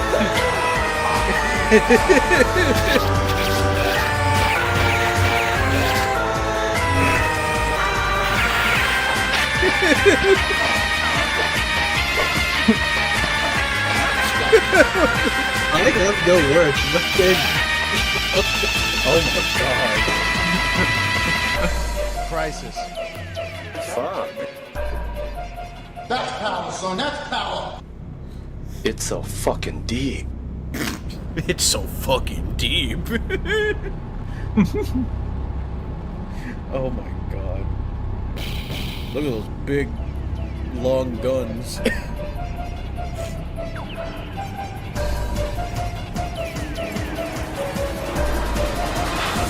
Oh my god, it's Ricardo! There's Ricardo.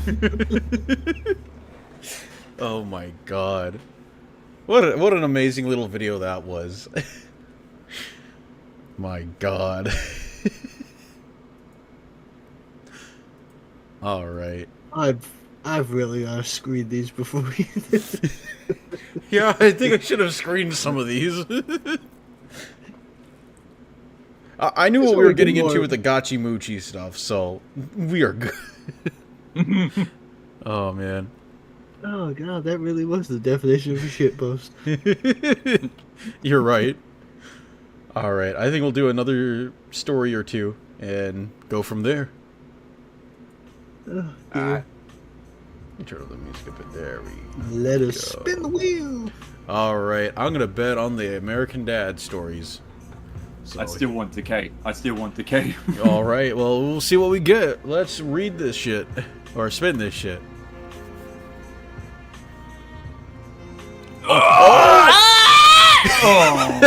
Oh, dang.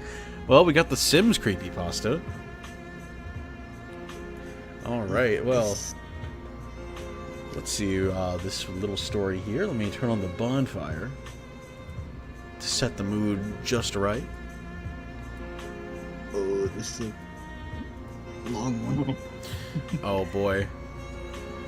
Since I read last, SD, would you like to begin? Sure. Hold on a second. The Sims Creepy Mansion. When I was younger, I loved video games. I would play for hours on end and refuse to socialize with others or go outside. Out of all my games, The Sims was my favorite. I used to play it to death. I remember getting the original game when it came out in 2000. Jesus, 2000. When I turned 13, I found out that my mother gave away my copy of the game, and being too young to get a job, I couldn't afford to buy another copy, and she refused to give me money to buy any more video games. It pissed me off, but I couldn't do much about it. About a year ago, I felt like seeing if I could find another copy of it, play, just for the nostalgia. I combed through a few flea markets and found nothing. I was about to give up at the last one and just go home, but wanted to check at one last place. I found a copy of The Sims Double Deluxe for sale and asked the person how much he wanted for it. I was made an offer of $12. I examined the disc and other than some tiny scratches on the bottom of it, the disc seemed to be in fair condition. As I looked over the game and read the advertisements on the jewel case the game came in, seller lowered his price to $10, insisting that I looked like I really wanted it. Without hesitation, I reached into my pocket and handed the man $10 and left. After I got home from the flea market, I immediately went to my computer to install it. I had not played The Sims since I had my Windows 98 back when I was considerably younger.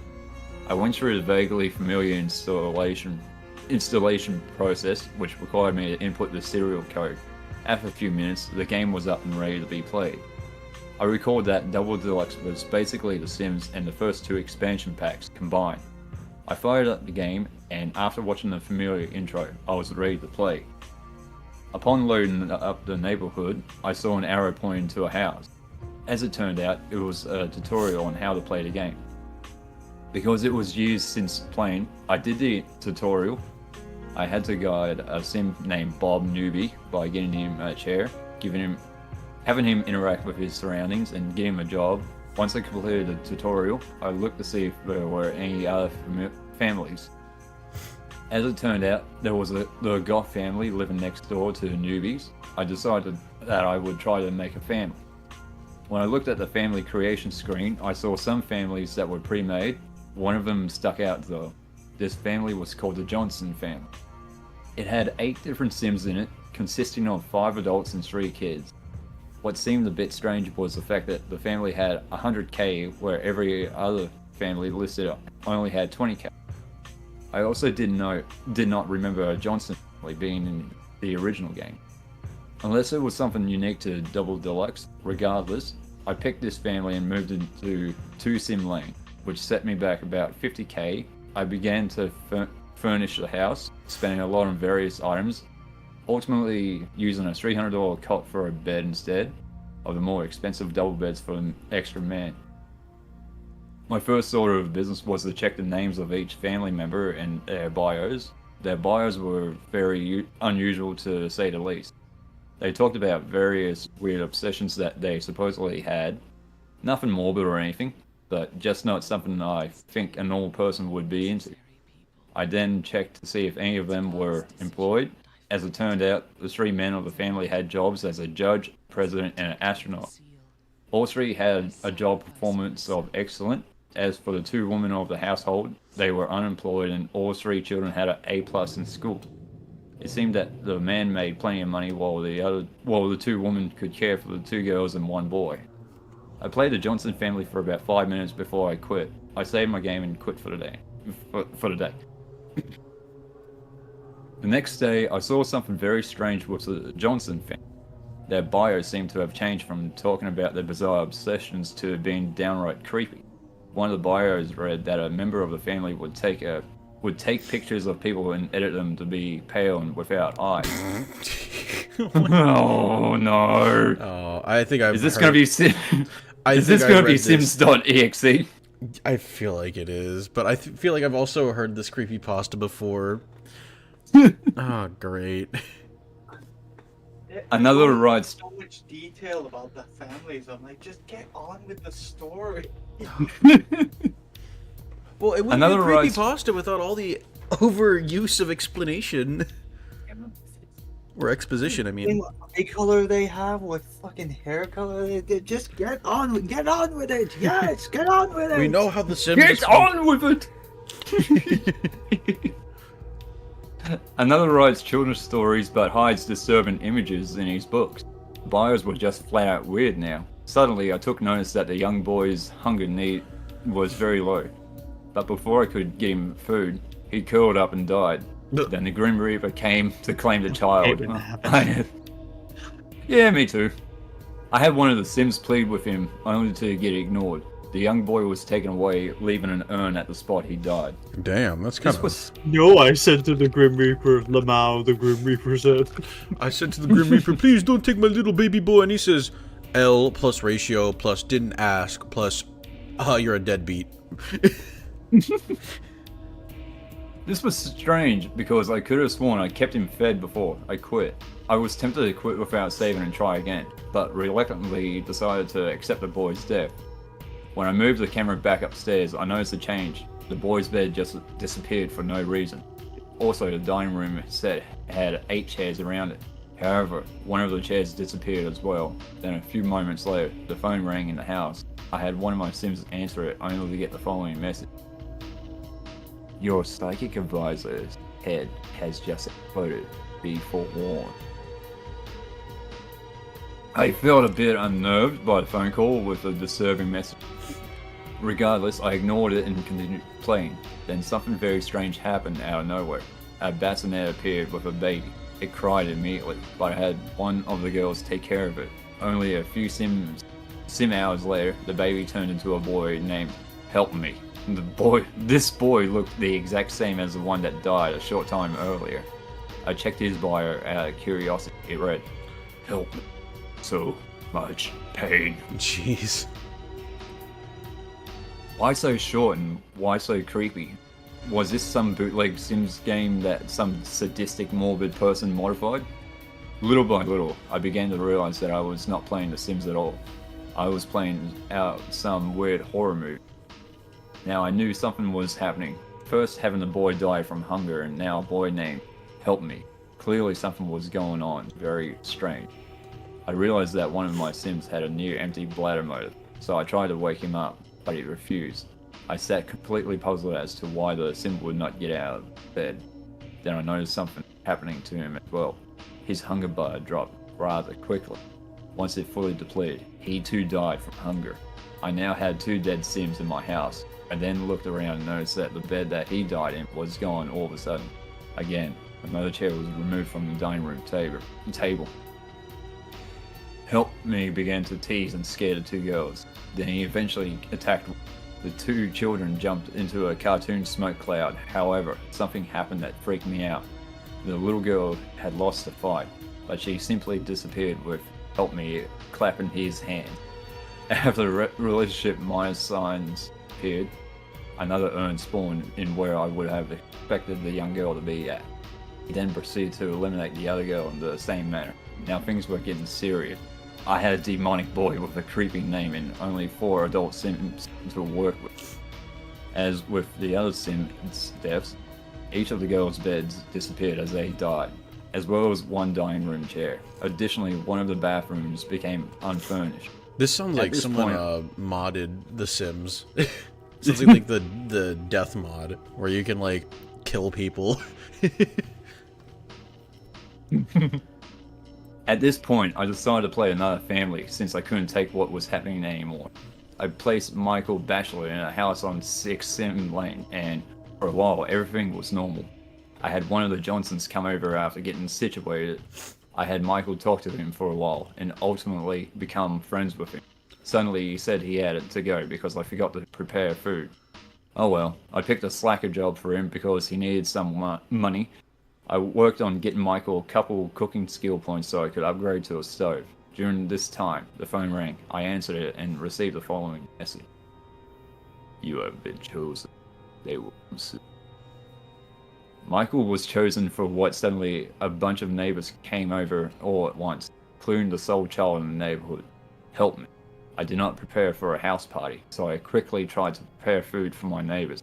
However, all that happened was a few of my neighbors talked to each other while Help Me scared another.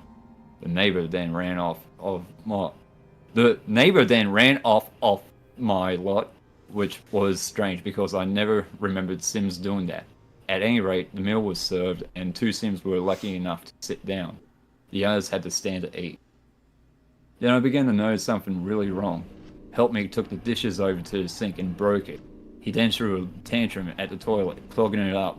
When he tried to watch TV, it broke. My neighbors started to leave one by one until it was just Michael when Help Me left. I got Help Me's face up in my queue bar. I moved my cursor over it and it said, "Be terrified." I never remembered seeing that as a possible command. I tried to click it off, but it was no use. Help Me got behind Michael and scared him. Instead of either laughing or throwing a fit, Michael screamed. Then I noticed something horrible. Michael's skin was pale and white now. At this point, Help Me left the house and now Michael was white as snow. His entire fun and social motives were pure red, and his mood bar showed 4 red bars. Even worse, I had work shortly. So I brought a coffee maker and had him drink a few cups to keep him awake. Michael then unclogged the toilet and went to work. I came back home with the traditional welcome home, you brought home $90 today message. But now something was really getting weird on Michael's face. His eyes were missing from their sockets and he had blood under his eyes. Jesus Christ. Sims.exe. Oh my god, my sim came out with bloody eyes, but there were no eyes in his sockets. Oh. And then he said, that was...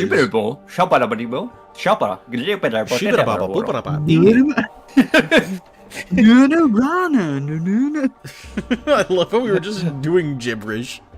Yeah, that's all Simlish is. It's just fucking weird noises.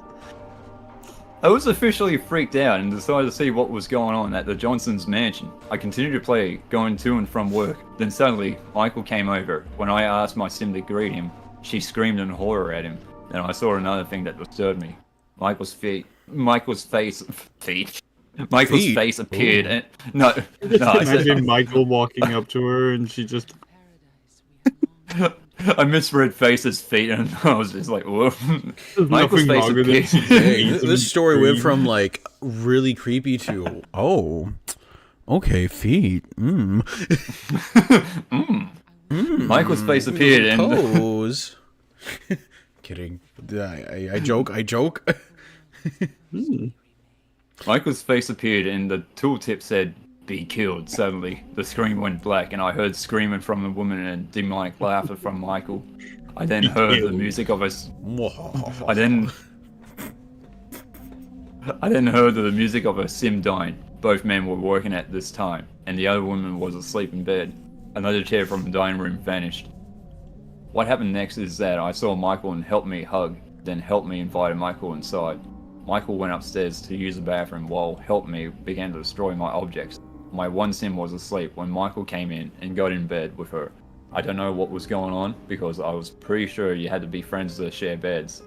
He then moved close and again the screen cut to black with the same sadistic laugh and a woman screaming. I had another sim die. When I looked downstairs, only 2 chairs were at the dining room table. Only 1 double bed remained. The table is doing it. It's the table. Sparky, you want to read for a bit? Yeah, I'm just picturing every time someone dies in there, they just immediately go, "Well, I'm not gonna need this anymore," and throw a chair out the window. Only 1 double bed remained, and a lot of objects vanished.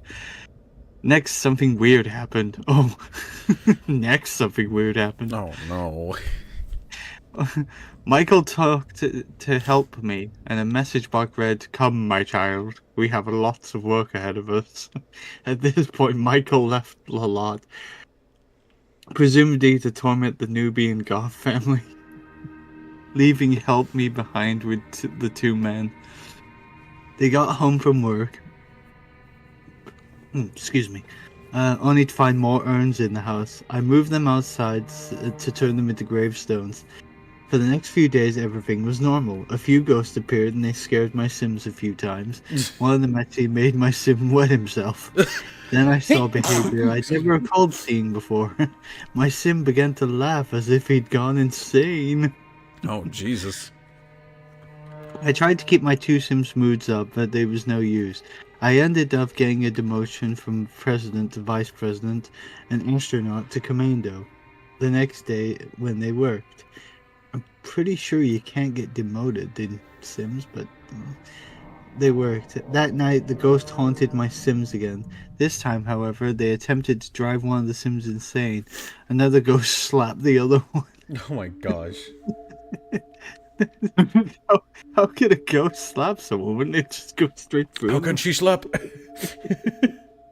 Timing! I had both. How can she slap? I love that video so much. Indian guy gets slapped by a woman. How could she slap? How could she slap? Oh my god. I had both Sims go to sleep that night, and I could have sworn I heard them getting scared from some kind of nightmare. One of my Sims woke up and went downstairs to get a snack, which seemed perfectly harmless. However, as they ate the chips, he threw up and dropped to the ground. The Grim Reaper claimed another Sim. Only one chair remained. Not gonna need this anymore. Yeet. Yeet. At this point, the only Sim left had, besides Help Me, went off to work, receiving his daily salary as normal, but then the phone rang again. I was reluctant. I had my Sim answer it. It said the following: "You shouldn't have brought this game at a flea market." Oh my god, even the Did you game learn is your telling lesson? you.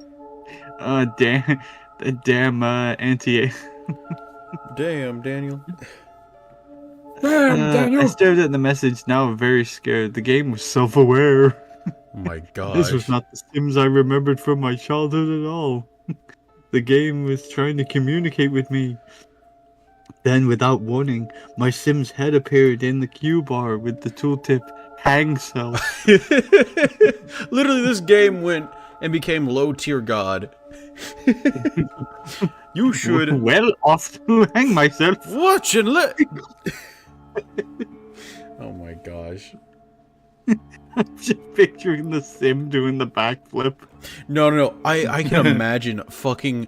It's low tier god saying his speech, but it's in Simlish. No, Mina ma.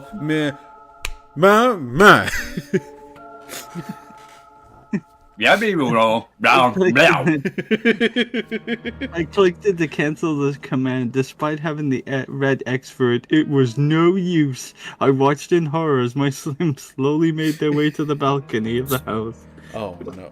He tied a rope around his neck and then onto the railing. He then jumped and unalived himself. My last Sim unalived himself. Oh my Did he do a flip? Do a backflip! Wait! Don't do it! Let me get my camera first. Yeah. That's awful. It's badass. Suicide's badass. Well, I'm off to unalive myself. Shortly after getting the message telling me my Sim had died, the phone rang again. This time helped me answer the phone, and despite my efforts to control him, everything that I clicked on to give the tools tip, there is no available interactions message. This is what was said to help me. Your work here is done. Now you know what must be done. Help me unalive. Hung up. And then suddenly his head exploded and his body went up in a pillar of fire. Jesus. To my horror. Scannered him. To my horror, the house caught fire. I never remember walls being flammable, only objects. The house gradually engulfed in a blaze as without any notifications, help me disappeared from my family. I watched the fire engulf the entire lot, even drying up the pool, leaving nothing but a barren black wasteland of land. Wasteland of land. In its way, you used land twice. Jeez Louise, man. I exited the lot, and without being asked if I wanted to save the game or not, it automatically saved. Back on the neighborhood screen, I noticed a lot had been replaced with the blood red invented pentagram. Now in the black plot of land. I tried to move another family into the lot to get a better look at it, but when I attempted to buy the lot, a message popped up. You can't buy this lot. When I clicked OK, my computer froze with a loud noise and crashed shortly afterwards. I wasn't sure what to do anymore. My hands were shaking and I was sweating. I stared wide-eyed at the screen in horror for a few minutes. I shook my head and snapped out of it. I pressed the button on the tower to start my computer again. The computer turned on. The screen was black. The only thing in the screen looked like this. An underscore blinking. Operating system not found. Huh, I feel like I've been in this situation before. I didn't know what to do. I was so scared, confused, and sad at the same time. I think that I would get to play The Sims again, only to experience my computer had been completely destroyed. I couldn't even remove the CD without taking it apart. I unplugged the computer, removed my optic drive, and removed the game. I stared at the label, completely horrified at what the disc contained. All I wanted was to relive my childhood. Instead, I ended up buying a game that disturbed me greatly. I trashed my computer. I knew what I had to do. I took the CD outside with a lighter and started burning the CD. Afterwards, I threw the remains in the trash and went back inside, only to find it on the table. Oh my god. A few days later, I heard the doorbell ring. When I answered it, it was a little boy.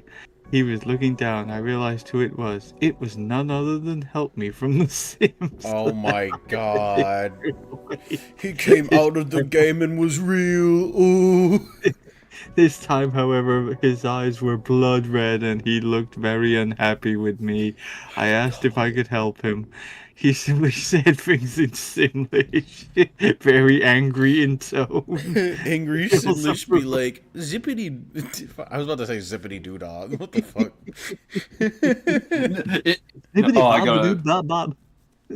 It'd be, what's he from? It'd be, what's he from the Wall of Thornberries?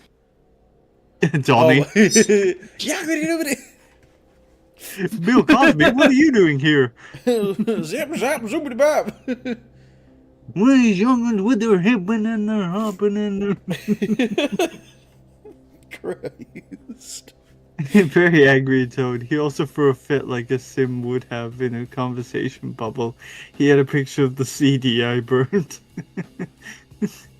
Imagine communicating like that. You just have a speech bubble above your head with a vague picture. Just like... Then the picture of the bubble changed to show a fire, followed by the CD, and then the red X, and the dollar sign. I still don't get what you're talking about, man. Jeez. Could mean anything. Then another person, then a dollar sign, then a red X, and then finally my computer with a red X through it. I can only vaguely translate. I am not pleased with you. You destroyed the Sims Tugboat Deluxe in a fire. You could have sold it for a few bucks to another person, but no. Now you have a broken computer. Oh my god. You got all that from a couple of pictures and a speech bubble? Oh my god. I was frightened greatly now. Oh, the actual Sims character appearing on your doorstep didn't terrify you beyond belief. Scary. He's right at my door. Ooh. I can understand if it was a monster, but it's a fucking sim. It's a fucking intimidating? child too. Like, oh, a What's child here. intimidating about a sim? Oh my god. What a loser. The author here is a loser. Make your final prayers. Your time is up. Oh Before I could respond, the caller hung up. Wait, I thought he was talking to him on the front door. Oh no! There, you missed a paragraph. I think. You destroyed I the think you CD would have would- ended yeah. this entire mess. Sadly, it makes the horrors that turned into a twisted reality. Then I heard my cell phone ring. I left it on my bedroom, so I ran into my room to answer it. Meanwhile, Help Me invited himself into my house. I heard the sink running, the toilet flushing, and the TV turn on. He's just watching Golden Girls. Oh my god. Thank you for being a friend. When I answered the phone, I heard the sinister voice, "Make your final prayers, your time is up." Before I could respond, the caller hung up. I went back to the living room and found a horrific sight. My TV looked just... someone threw a huge rock at it. Oh, My that's so kitchen was scary. flooded. My kitchen was flooded from the pipes and the sink being broken, and my toilet overflowed and was clogged. God damn it, help me. God damn it, help me, you little shit. I ought to tear you a new one. My refrigerator was broken as well. Even scary, I noticed all the chairs in the dining room were missing but one. I felt as if I was in the very game I destroyed. When I ran away from my house, I looked down the street, the large house, my landlord. I heard screaming from inside and raced in. Sure enough, Help Me made his way over to my landlord's house. I saw my landlord eating a bag of chips. Suddenly, he threw up and died on the spot. I gasped and saw all of his furniture vanish. Then my landlord's phone rang. I answered it and heard the following message: "Hurry, or you will be done, or you'll be well done." By the time the caller hung up, the house burst into flames. I struggled to escape the burning house, but managed to escape severely burned. I then heard Help Me say what a child sim says when they go off to school before leaving in a pillar of fire. Now completely traumatized, I dialed 911 to explain what was happening to me. I looked over at the large plot of land that my landlord resided on. I gasped, seeing the inverted pentagram in the burnt yard. Shortly after, I passed out and was taken to hospital to recover from my burns.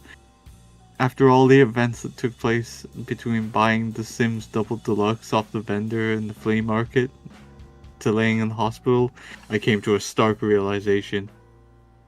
The seemingly innocent game I'd purchased had a message for me. I did not want me to embrace my childhood by having me experience something that they made watching even some of the scariest horror movies seem like nothing. I will never look at a Sims game the same way again. My God. This is like similar to the SpongeBob story we read. Oh my god. It's so fucking...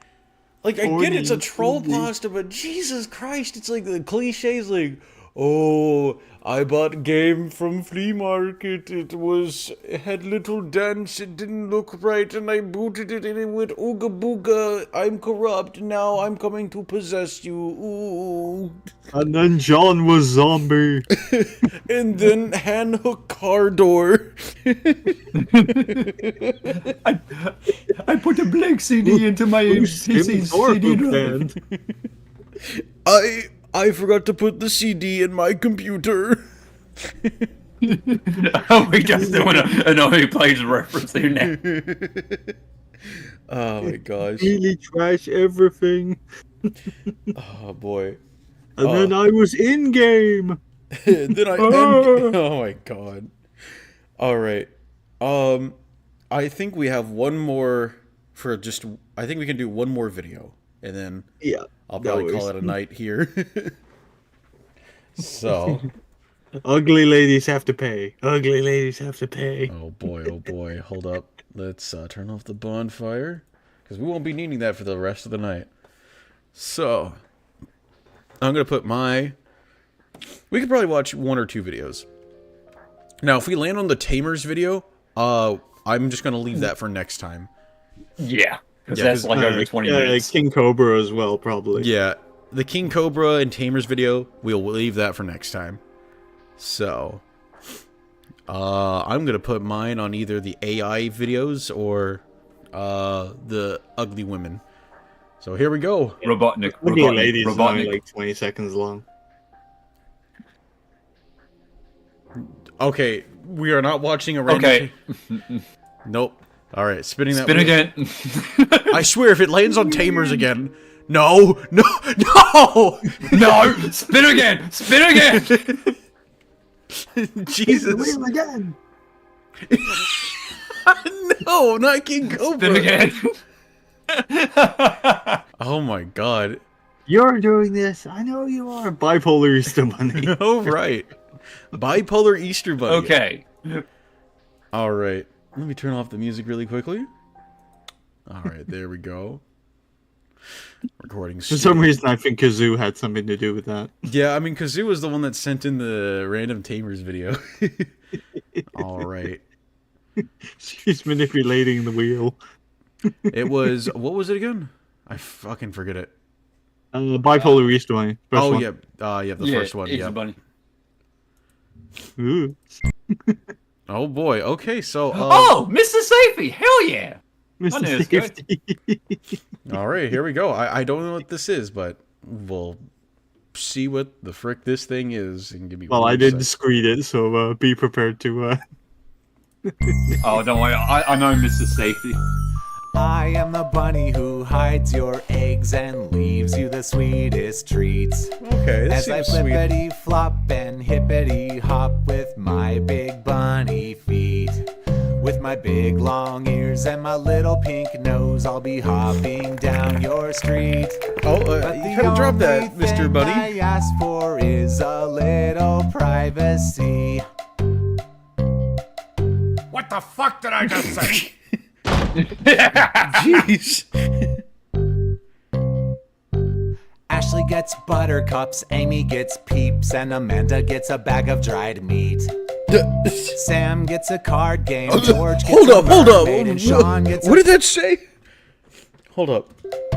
Sam. Grandma may pass, but necrophilia will last.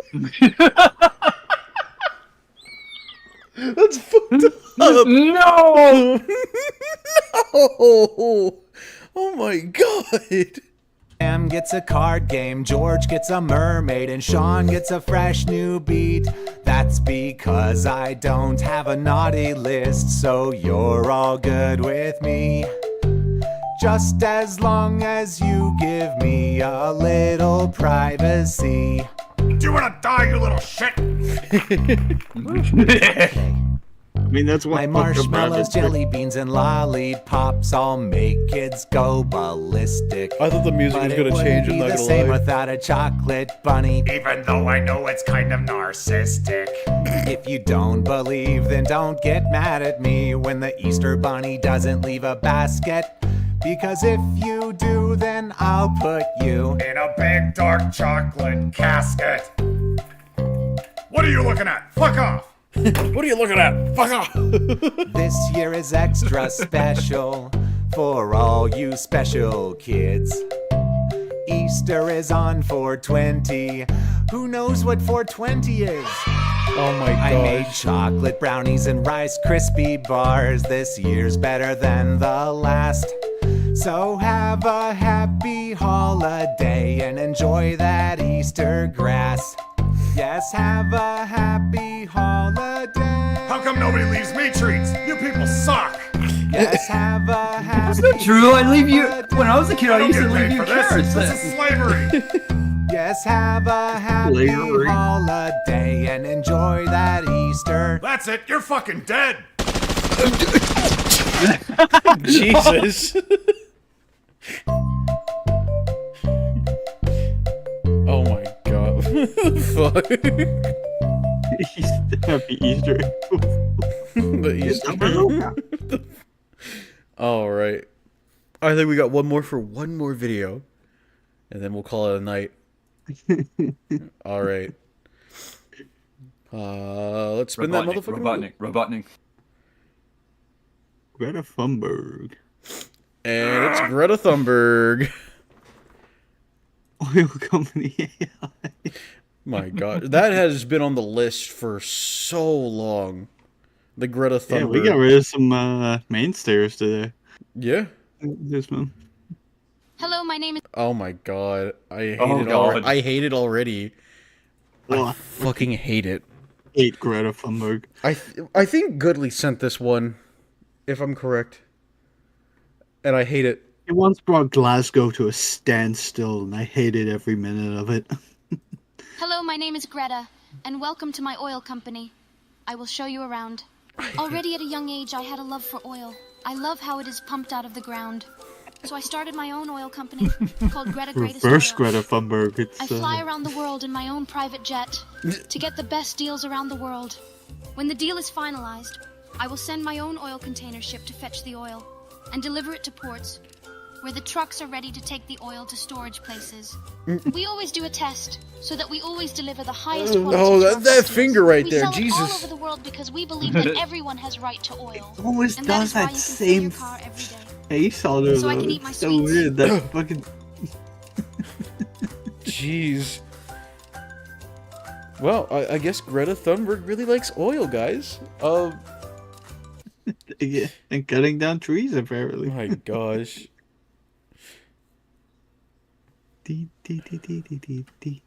Oh my, it's now stuck in my head too. Oh man. That's it, you're gonna die, you little shit. Maybe we don't. I just remember the Mr. Safety for doing the Kitty Sparta song he did. I think like over 15 years ago. Wait, which one was that? Kitty Sparta or Hey Oh Kitty? yeah, I remember that video. God, Yeah. that is so long ago. Dang. Well, it's that time of the night, everyone, where we unfortunately have to leave the studio, but you know, there's always next time and such. But before we say our goodbyes, I just want to ask my lovely co-host if they have anything they would like to shill out before we head out. You can usually find us poking around the Discords. Yeah, we'll be looming around in Discord somewhere, but not sure what we're gonna be doing. But I guess like Well, my I usual kinda gotta- causing mayhem and destruction. Yeah, that's pretty much true. That's usually Sparky, and I guess like I got a YouTube channel now, but I don't really have anything on there at the moment. Oh, nice. It's very based. But I'm also Sock's part-time editor for some things that we do. Indeed, indeed. And one of these days, I'm gonna find a way to pay SD. Seriously. No, you don't. I can go back to Photoshop work, but oh man. Well, I just want to say thank you everyone for joining tonight's stream. If you liked what we had on tonight, give it a like and comment down below. And hey, if you like the content I do so far, then you know, hey, go ahead and subscribe. God, I'm holding a blank right now. But you have a Discord, you have a... Yes. If you want to check out some of the other stuff I have a Discord server in the bio or description below of the stream. I also have an Instagram. That's where I kind of started this whole Punish Venom Sock stuff. So there I'll post like shit posts once in a while. And I also have a Twitter, which I don't really use a lot, but you can find me there. But you know, with that, ladies and gentlemen, I've got other stuff coming down the pipeline, but... He also had a TikTok as well, but we don't talk about TikTok anymore. Yeah, we'll talk about that side of me. But with that, everyone, I just want to say thank you again for joining us tonight.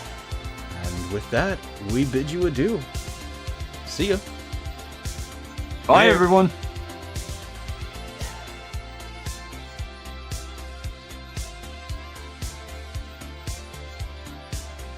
Make our home where we stand.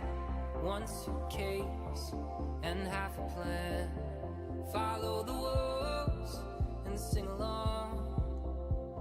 the voices to the song. They say it's darkest before the dawn. We've been in this town for far too long. They say it's darkest before the dawn. We're moving on, we're moving on, we're moving on. Sunsets, no regrets. First chance lost and stuck in the middle. Even like us, no good enough. Your taste so sweet, it hurts a little. Oh, also, I forgot, ladies and gentlemen, I overlooked some donations that were sent in by Soka Toen, which I will read off. So, Soka, if you're reading this, or not reading this, but watching this after the stream, I'm reading your donations. But Soka Toen sent in $1 saying Avatar, the last sock bender, and another $1 saying, I'm a finna go to work. Remember, guys, Earl Doobie is a predator. Indeed he is.